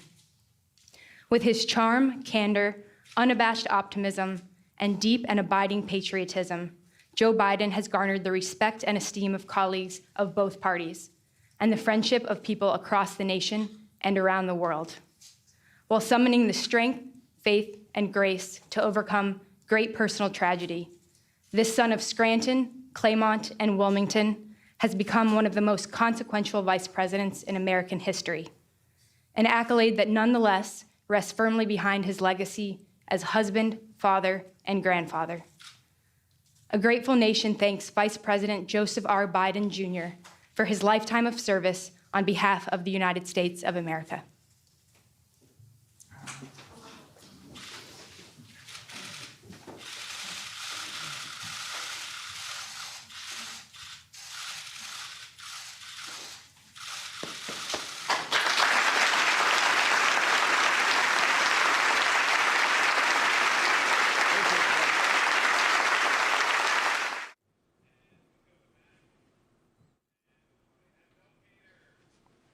Good evening, everybody. As you've seen by now, this isn't a normal convention. It's not a normal time. So tonight, I want to talk as plainly as I can about the stakes in this election. Because what we do these next 76 days will echo through generations to come. I'm in Philadelphia, where our Constitution was drafted and signed. It wasn't a perfect document. It allowed for the inhumanity of slavery and failed to guarantee women, and even men who didn't own property, the right to participate in the political process. But embedded in this document was a North Star that would guide future generations. A system of representative government, a democracy, through which we could better realize our highest ideals. Through civil war and bitter struggles, we improved this Constitution to include the voices of those who'd once been left out. And gradually, we made this country more just and more equal and more free. The one constitutional office elected by all of the people is the presidency. So at a minimum, we should expect a president to feel a sense of responsibility for the safety and welfare of all 330 million of us, regardless of what we look like, how we worship, who we love, how much money we have, or who we voted for. But we should also expect a president to be the custodian of this democracy. We should expect that regardless of ego, ambition, or political beliefs, the president will preserve, protect, and defend the freedoms and ideals that so many Americans marched for, went to jail for, fought for, and died for. I have sat in the Oval Office with both of the men who are running for president. I never expected that my successor would embrace my vision or continue my policies. I did hope, for the sake of our country, that Donald Trump might show some interest in taking the job seriously, that he might come to feel the weight of the office and discover some reverence for the democracy that had been placed in his care. But he never did. For close to 4 years now, he has shown no interest in putting in the work, no interest in finding common ground, no interest in using the awesome power of his office to help anyone but himself and his friends. No interest in treating the presidency as anything but one more reality show that he can use to get the attention he craves. Donald Trump hasn't grown into the job because he can't. And the consequences of that failure are severe. 170,000 Americans dead. Millions of jobs gone, while those at the top take in more than ever. Our worst impulses unleashed, our proud reputation around the world badly diminished, and our democratic institutions threatened like never before. Now, I know that in times as polarized as these, most of you have already made up your mind. But maybe you're still not sure which candidate you'll vote for, or whether you'll vote at all. Maybe you're tired of the direction we're headed, but you can't see a better path yet, or you just don't know enough about the person who wants to lead us there. So let me tell you about my friend, Joe Biden. 12 years ago, when I began my search for a vice president, I didn't know I'd end up finding a brother. Joe and I come from different places, different generations, but what I quickly came to admire about Joe Biden is his resilience, born of too much struggle, his empathy, born of too much grief. Joe is a man who learned early on to treat every person he meets with respect and dignity, living by the words his parents taught him. No one's better than you, Joe, but you're better than nobody. That empathy, that decency, the belief that everybody counts, that's who Joe is. When he talks with someone who's lost her job, Joe remembers the night his father sat him down to say, that he'd lost his. When Joe listens to a parent who's trying to hold it all together right now, he does it as a single dad who took the train back to Wilmington each and every night so he could tuck his kids into bed. When he meets with military families who've lost their hero, he does it as a kindred spirit, the parent of an American soldier, somebody whose faith has endured the hardest loss there is. For 8 years, Joe was the last one in the room whenever I faced a big decision. He made me a better president, and he's got the character and the experience to make us a better country. And in my friend Kamala Harris, he's chosen an ideal partner who is more than prepared for the job. Someone who knows what it's like to overcome barriers and who's made a career fighting to help others live out their own American dream. Along with the experience needed to get things done, Joe and Kamala have concrete policies that will turn their vision of a better, fairer, stronger country into reality. They will get this pandemic under control, like Joe did when he helped me manage H1N1 and prevent an Ebola outbreak from reaching our shores. They'll expand health care to more Americans, like Joe and I did 10 years ago, when he helped craft the Affordable Care Act and nail down the votes to make it the law. They'll rescue the economy, like Joe helped me do after the Great Recession. I asked him to manage the Recovery Act, which jump-started the longest stretch of job growth in history. And he sees this moment now not as a chance to get back to where we were, but to make long overdue changes so that our economy actually makes life a little easier for everybody. Whether it's the waitress trying to raise a kid on her own, or the shift worker always on the edge of getting laid off, or the student figuring out how to pay for next semester's classes. Joe and Kamala will restore our standing in the world.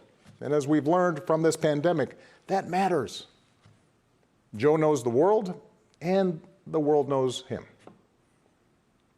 He knows that our true strength comes from setting an example that the world wants to follow. A nation that stands with democracy, not dictators. A nation that can inspire and mobilize others to overcome threats like climate change and terrorism, poverty and disease. But more than anything, what I know about Joe, what I know about Kamala, is that they actually care about every American, and that they care deeply about this democracy. They believe that in a democracy, the right to vote is sacred, and we should be making it easier for people to cast their ballots, not harder. They believe that no one, including the president, is above the law, and that no public official, including the president, should use their office to enrich themselves or their supporters. They understand that in this democracy, the commander-in-chief does not use the men and women of our military who are willing to risk everything to protect our nation as political props to deploy against peaceful protesters on our own soil. They understand that political opponents aren't un-American just because they disagree with you. A free press isn't the enemy, but the way we hold officials accountable. That our ability to work together to solve big problems like a pandemic depend on a fidelity to facts and science and logic, and not just making stuff up. None of this should be controversial. These shouldn't be Republican principles or Democratic principles. They are American principles. But at this moment, this president and those who enable him have shown they don't believe in these things. Tonight, I'm asking you to believe in Joe in Kamala's ability to lead this country out of these dark times and build it back better. But here's the thing. No single American can fix this country alone, not even a president. Democracy was never meant to be transactional. You give me your vote, I make everything better. It requires an active and informed citizenry. So I'm also asking you to believe in your own ability, to embrace your own responsibility as citizens, to make sure that the basic tenets of our democracy endure. Because that's what's at stake right now. Our democracy. Look, I understand why a lot of Americans are down on government. The way the rules have been set up and abused in Congress make it easier for special interests to stop progress than to make progress. Believe me, I know it. I understand why a white factory worker who's seen his wages cut or his job shipped overseas might feel like the government no longer looks out for him, and why a black mom might feel like it never looked out for her at all. I understand why a new immigrant might look around this country and wonder whether there's still a place for him here. Why a young person might look at politics right now, the circus of it all, the meanness and the lies and conspiracy theories, and think, what is the point? Well, here's the point. This president and those in power, those who benefit from keeping things the way they are counting on your cynicism. They know they can't win you over with their policies. So they're hoping to make it as hard as possible for you to vote and to convince you that your vote does not matter. That is how they win. That is how they get to keep making decisions that affect your life and the lives of the people you love. That's how the economy will keep getting skewed to the wealthy and well-connected. How our health systems will let more people fall through the cracks. That's how a democracy withers, until it's no democracy at all. And we cannot let that happen. Do not let them take away your power. Do not let them take away your democracy. Make a plan right now for how you are going to get involved and vote. Do it as early as you can and tell your family and friends how they can vote too. Do what Americans have done for over 2 centuries when faced with even tougher times than this. All those quiet heroes who found the courage to keep marching, keep pushing in the face of hardship and injustice. Last month, we lost a giant of American democracy in John Lewis. And some years ago, I sat down with John and a few remaining leaders of the early civil rights movement. One of them told me he never imagined he'd walk into the White House and see a president who looked like his grandson. And then he told me that he had looked it up. And it turned out that on the very day that I was born, he was marching into a jail cell, trying to end Jim Crow segregation in the South. What we do echoes through generations. Whatever our backgrounds, we are all the children of Americans who fought the good fight. Great-grandparents working in fire traps and sweatshops without rights or representation. Farmers losing their dreams to dust. Irish and Italians and Asians and Latinos told, go back where you come from. Jews and Catholics, Muslims and Sikhs made to feel suspect for the way they worshiped. Black Americans chained and whipped and hanged, spit on for trying to sit at lunch counters, beaten for trying to vote. If anyone had a right to believe that this democracy did not work and could not work, it was those Americans, our ancestors. They were on the receiving end of a democracy that had fallen short all their lives. They knew how far the daily reality of America strayed from the myth. And yet, instead of giving up, they joined together. And they said, somehow, some way, we are going to make this work. We are going to bring those words in our founding documents to life.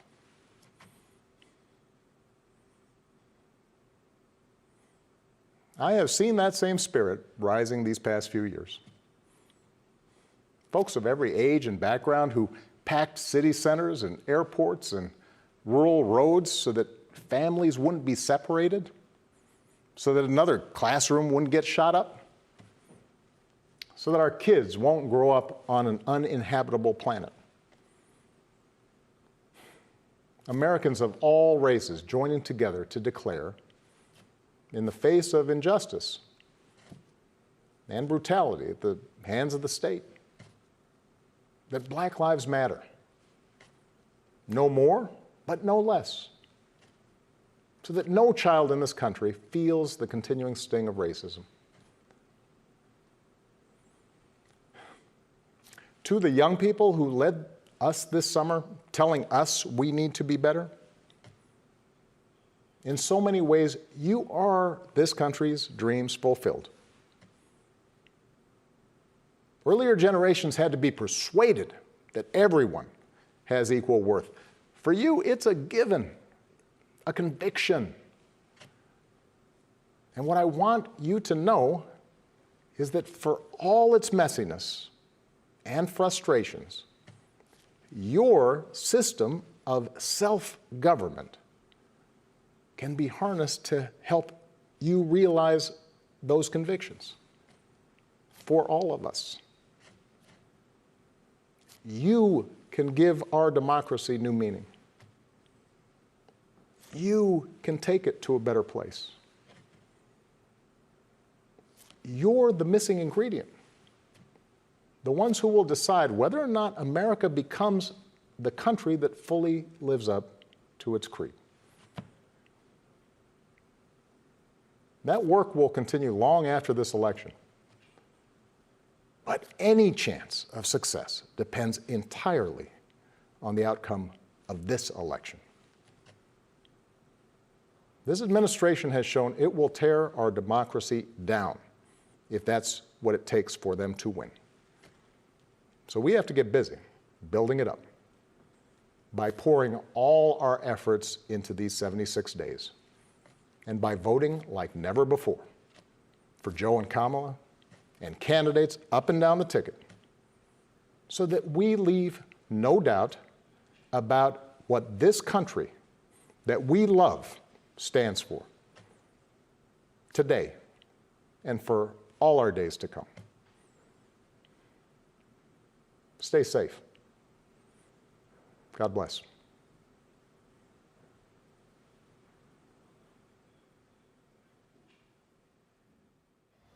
Thank you, President Obama, thank you for your brilliant leadership. Joe Biden has chosen an extraordinary woman to be his running mate. Kamala Harris is a fighter and a trailblazer, using her groundbreaking ideas to protect families and keep them together by reducing recidivism.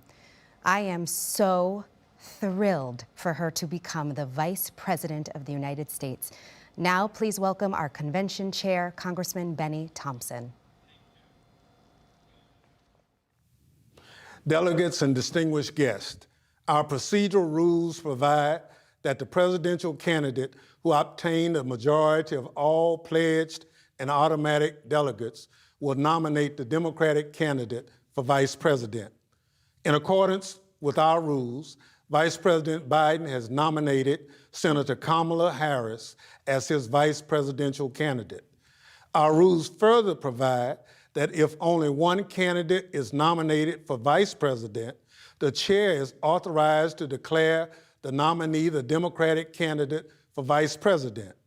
As such, with only one nomination received and pursuant to our rules, I hereby declare that Kamala Harris is elected as the Democratic candidate for vice president.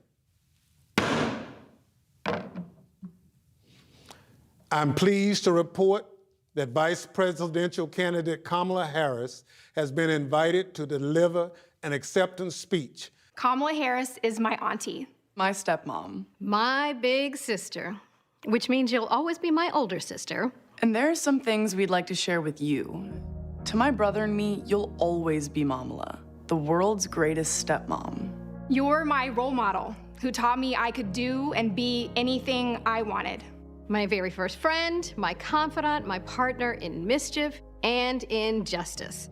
You're a rock, not just for our dad, but for 3 generations of our big blended family. You showed me the importance of public service and made sure I grew up surrounded by smart, strong, ambitious women every day. Growing up, heaven help the poor kid who picked on me, because my big sister would be there in a flash, ready to have my back.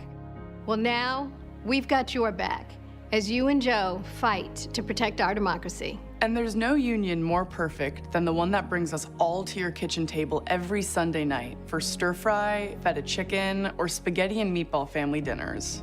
And now that I'm a mom, you're showing my daughters and so many girls around the world who look like them what's possible and what it's like to move through the world as fierce, formidable, phenomenal women in their own unique way.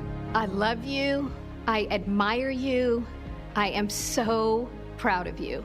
And even though Mommy's not here to see her first daughter step into history, the entire nation will see in your strength, your integrity, your intelligence, and your optimism the values that she raised us with. We love you, Mamala. We're so proud of you, Auntie. You mean the world to us, Kamala. And we could not be more excited to share you with the world as the next Vice President of the United States.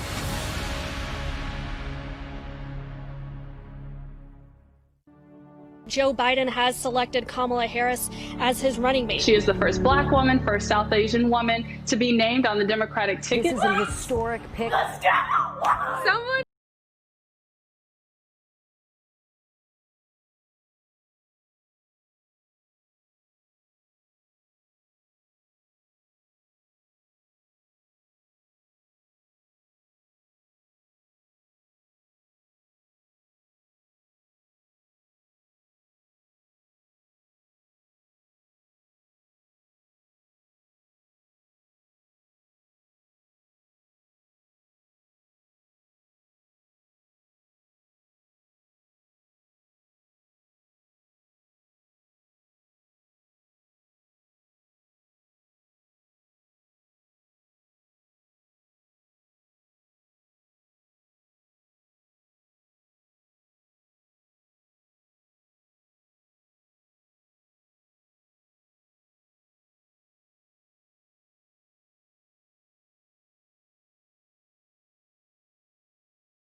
Each of us to lift people up, right?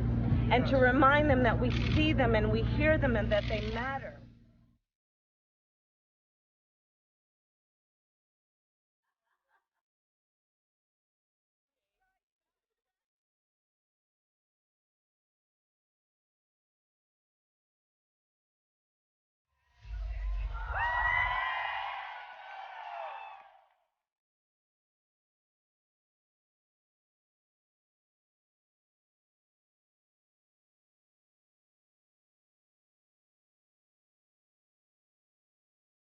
To be Vice President of the United States?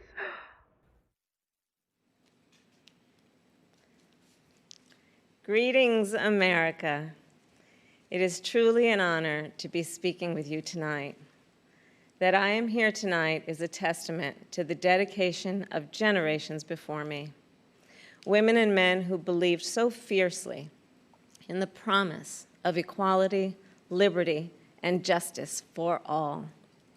This week marks the 100th anniversary of the passage of the 19th Amendment, and we celebrate the women who fought for that right. Yet so many of the Black women who helped secure that victory were still prohibited from voting long after its ratification. But they were undeterred. Without fanfare or recognition, they organized and testified and rallied and marched and fought, not just for their vote, but for a seat at the table.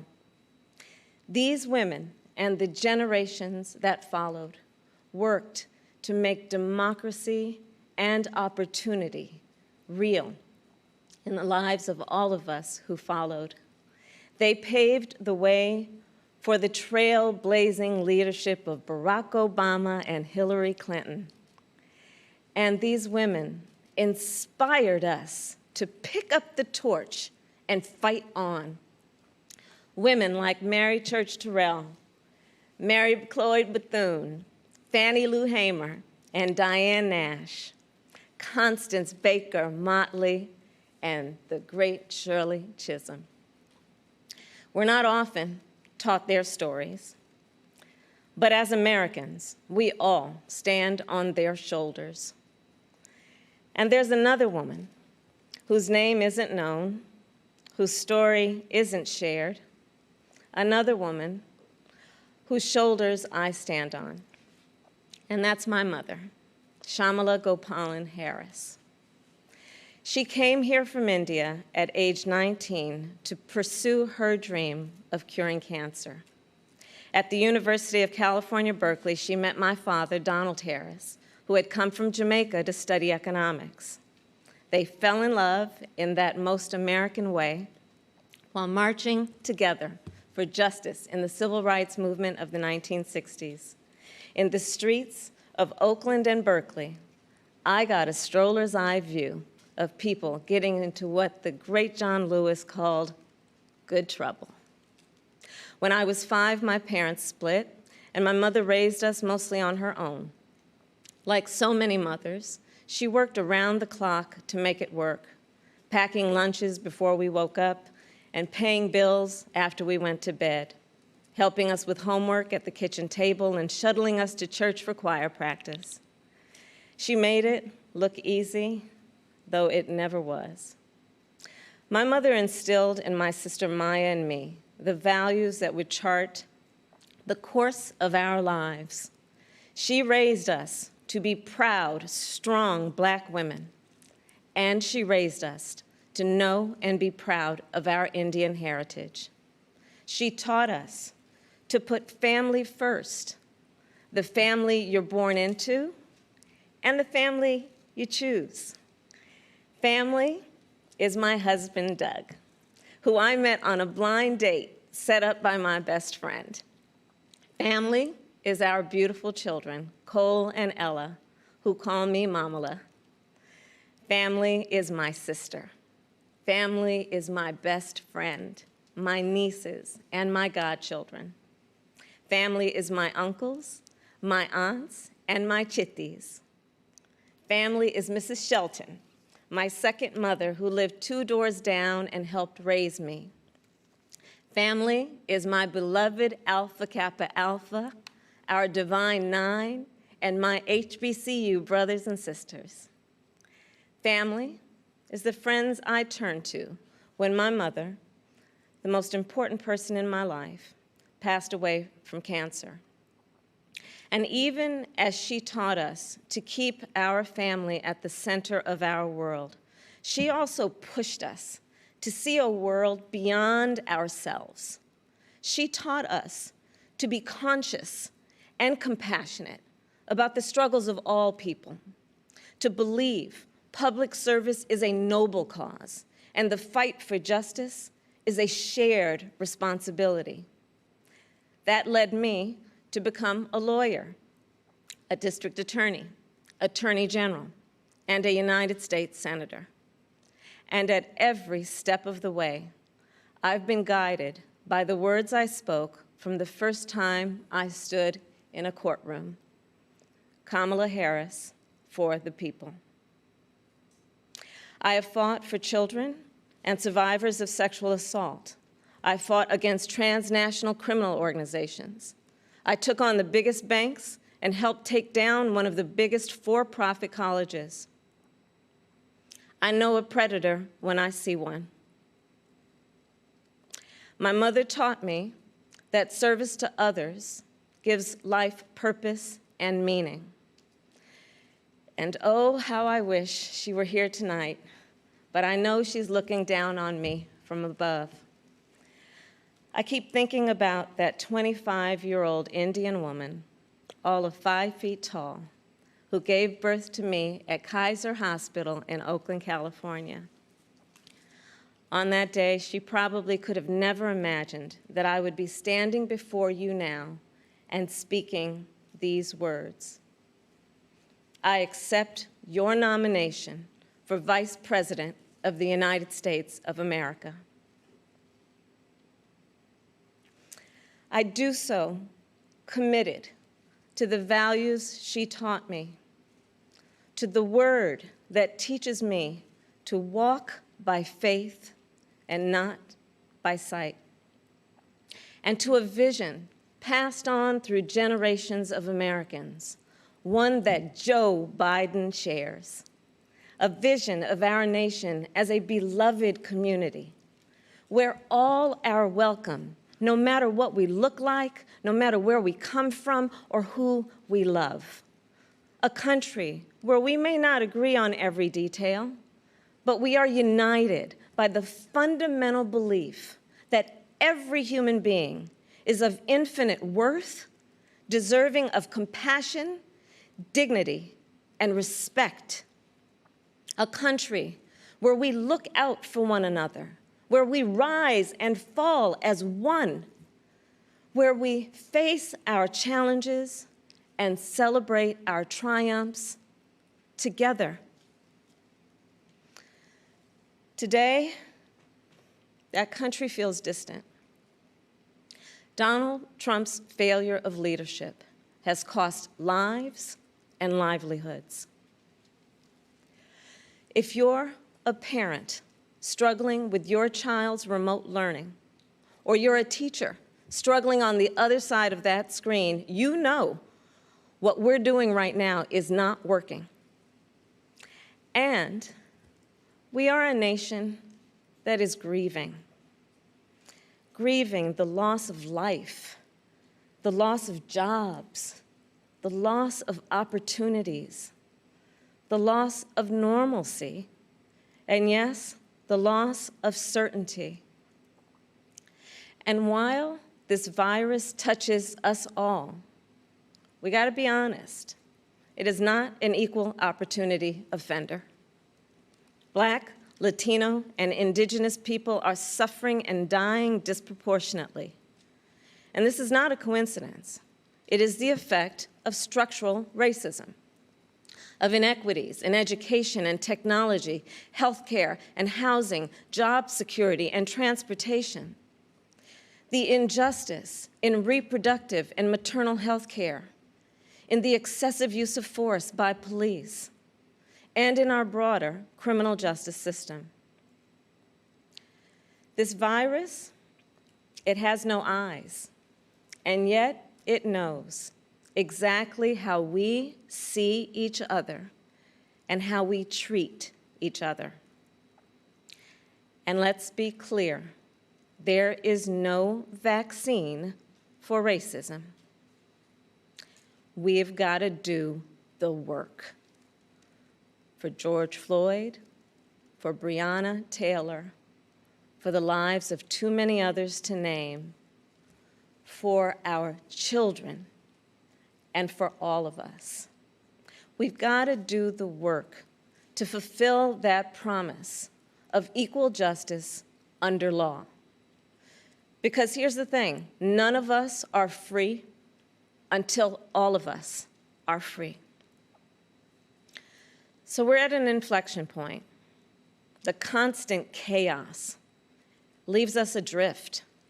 The incompetence makes us feel afraid. The callousness makes us feel alone. It's a lot. And here's the thing. We can do better and deserve so much more. We must elect a president who will bring something different, something better, and do the important work. A president who will bring all of us together, Black, white, Latino, Asian, Indigenous, to achieve the future we collectively want. We must elect Joe Biden. And I will tell you, I knew Joe as vice president. I knew Joe on the campaign trail. And I first got to know Joe as the father of my friend. So Joe's son, Beau, and I served as attorneys general of our states, Delaware and California. During the Great Recession, he and I spoke on the phone nearly every day, working together to win back billions of dollars for homeowners from the big banks that foreclosed on people's homes. And Beau and I, we would talk about his family, how as a single father, Joe would spend 4 hours every day riding the train back and forth from Wilmington to Washington. Beau and Hunter got to have breakfast every morning with their dad. They went to sleep every night with the sound of his voice reading bedtime stories. And while they endured an unspeakable loss, those two little boys always knew that they were deeply, unconditionally loved. And what also moved me about Joe is the work that he did as he was going back and forth. This is the leader who wrote the Violence Against Women Act and enacted the assault weapons ban, who as vice president implemented the Recovery Act, which brought our country back from the Great Recessions. He championed the Affordable Care Act, protecting millions of Americans with pre-existing conditions, who spent decades promoting American values and interests around the world. Joe, he believes we stand with our allies and stand up to our adversaries. Right now, we have a president who turns our tragedies into political weapons. Joe will be a president who turns our challenges into purpose. Joe will bring us together to build an economy that doesn't leave anyone behind, where a good-paying job is the floor, not the ceiling. Joe will bring us together to end this pandemic and make sure that we are prepared for the next one. Joe will bring us together to squarely face and dismantle racial injustice, furthering the work of generations. Joe and I believe that we can build that beloved community, one that is strong and decent, just and kind, one in which we can all see ourselves. That's the vision that our parents and grandparents fought for, the vision that made my own life possible, the vision that makes the American promise, for all its complexities and imperfections, a promise worth fighting for. So make no mistake, the road ahead is not easy. We may stumble. We may fall short. But I pledge to you that we will act boldly and deal with our challenges honestly.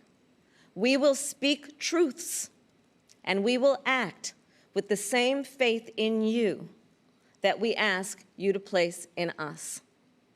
We believe that our country, all of us, will stand together for a better future.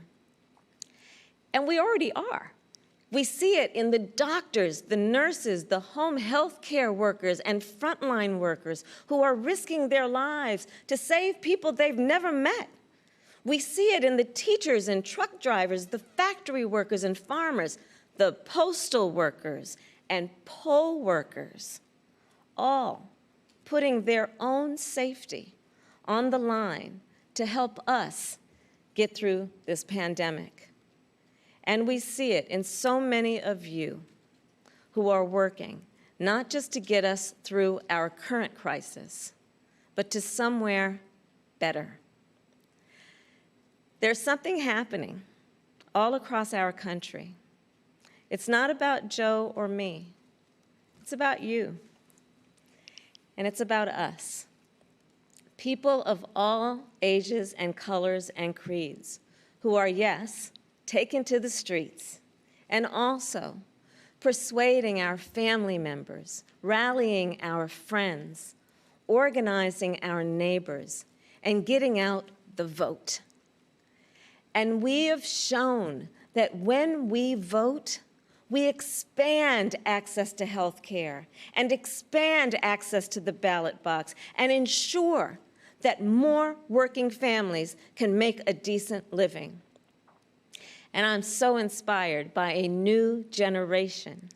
You are pushing us to realize the ideals of our nation, pushing us to live the values we share: decency and fairness, justice and love.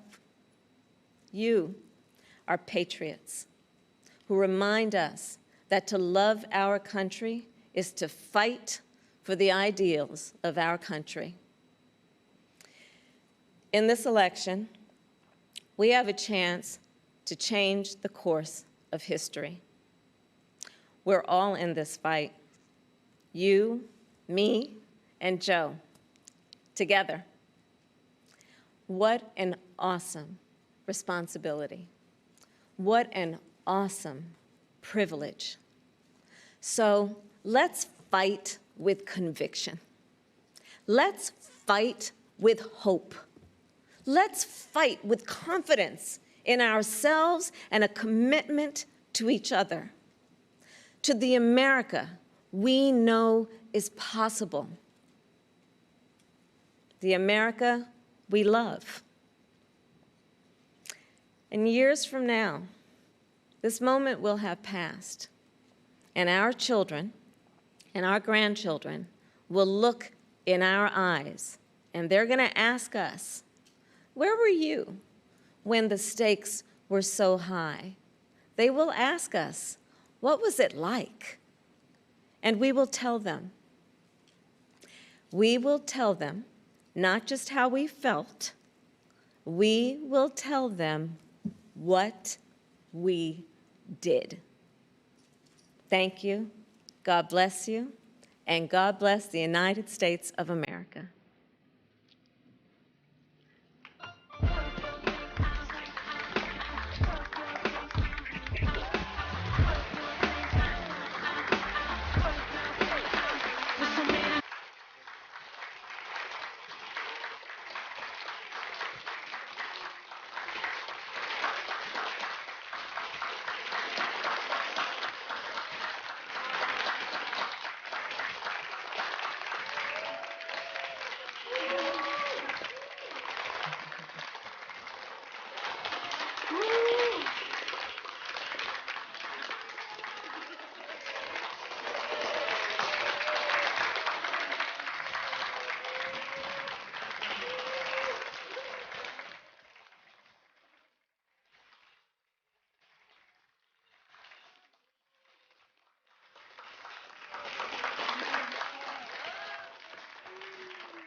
Thank you, Senator Harris. So powerful. To close out the night, we've got some amazing music from the incomparable Jennifer Hudson, as well as some highlights from tonight. And then tomorrow, we'll hear from more Americans fighting for a more perfect union, fighting for all of us. And finally, Joe Biden will officially accept the nomination for president. I'll be tuning in. I hope you will too. Thank you for letting me be a part of your night.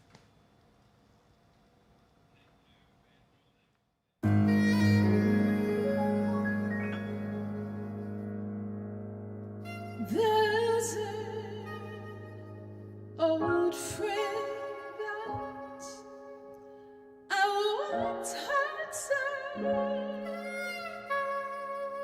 something that touched my heart, and it began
We must elect a president who will bring something different, something better, and do the important work. A president who will bring all of us together, Black, white, Latino, Asian, Indigenous, to achieve the future we collectively want. We must elect Joe Biden. He was there for me, he'll be there for you too. Remember back in 2016 when Trump asked, "What do you have to lose?" Well, now we know. Our health care, our jobs, our loved ones, our leadership in the world, and even our post office. We come together now, not to decry the darkness, but to light a way forward for our country. The way I see it, big problems demand big solutions. Now, I love a good plan, and Joe Biden has some really good plans. But here's the thing. No single American can fix this country alone. Not even a president. Democracy was never meant to be transactional. You give me your vote, I make everything better. It requires an active and informed citizenry. So I'm also asking you to believe in your own ability, to embrace your own responsibility as citizens, to make sure that the basic tenets of our democracy endure. Greetings. I am Archbishop Elpidophoros of the Greek Orthodox Archdiocese of America. Let us pray. Most merciful and loving God, as we gather in soberness of mind and of heart for the sake of our nation and its future, we pray that you would shine the light of your countenance upon the delegates of this convention and upon Vice President Joe Biden for the highest office in the land. As we face the future as one American nation, bring us to our best selves and inspire our better angels in peace, in fairness, and in generosity, that we may fight against injustice, inequality, and hatred, that we may achieve a common good, a greater good. In the name of the Holy Trinity we pray, amen. That concludes our convention program for this evening. We will stand in recess until tomorrow evening.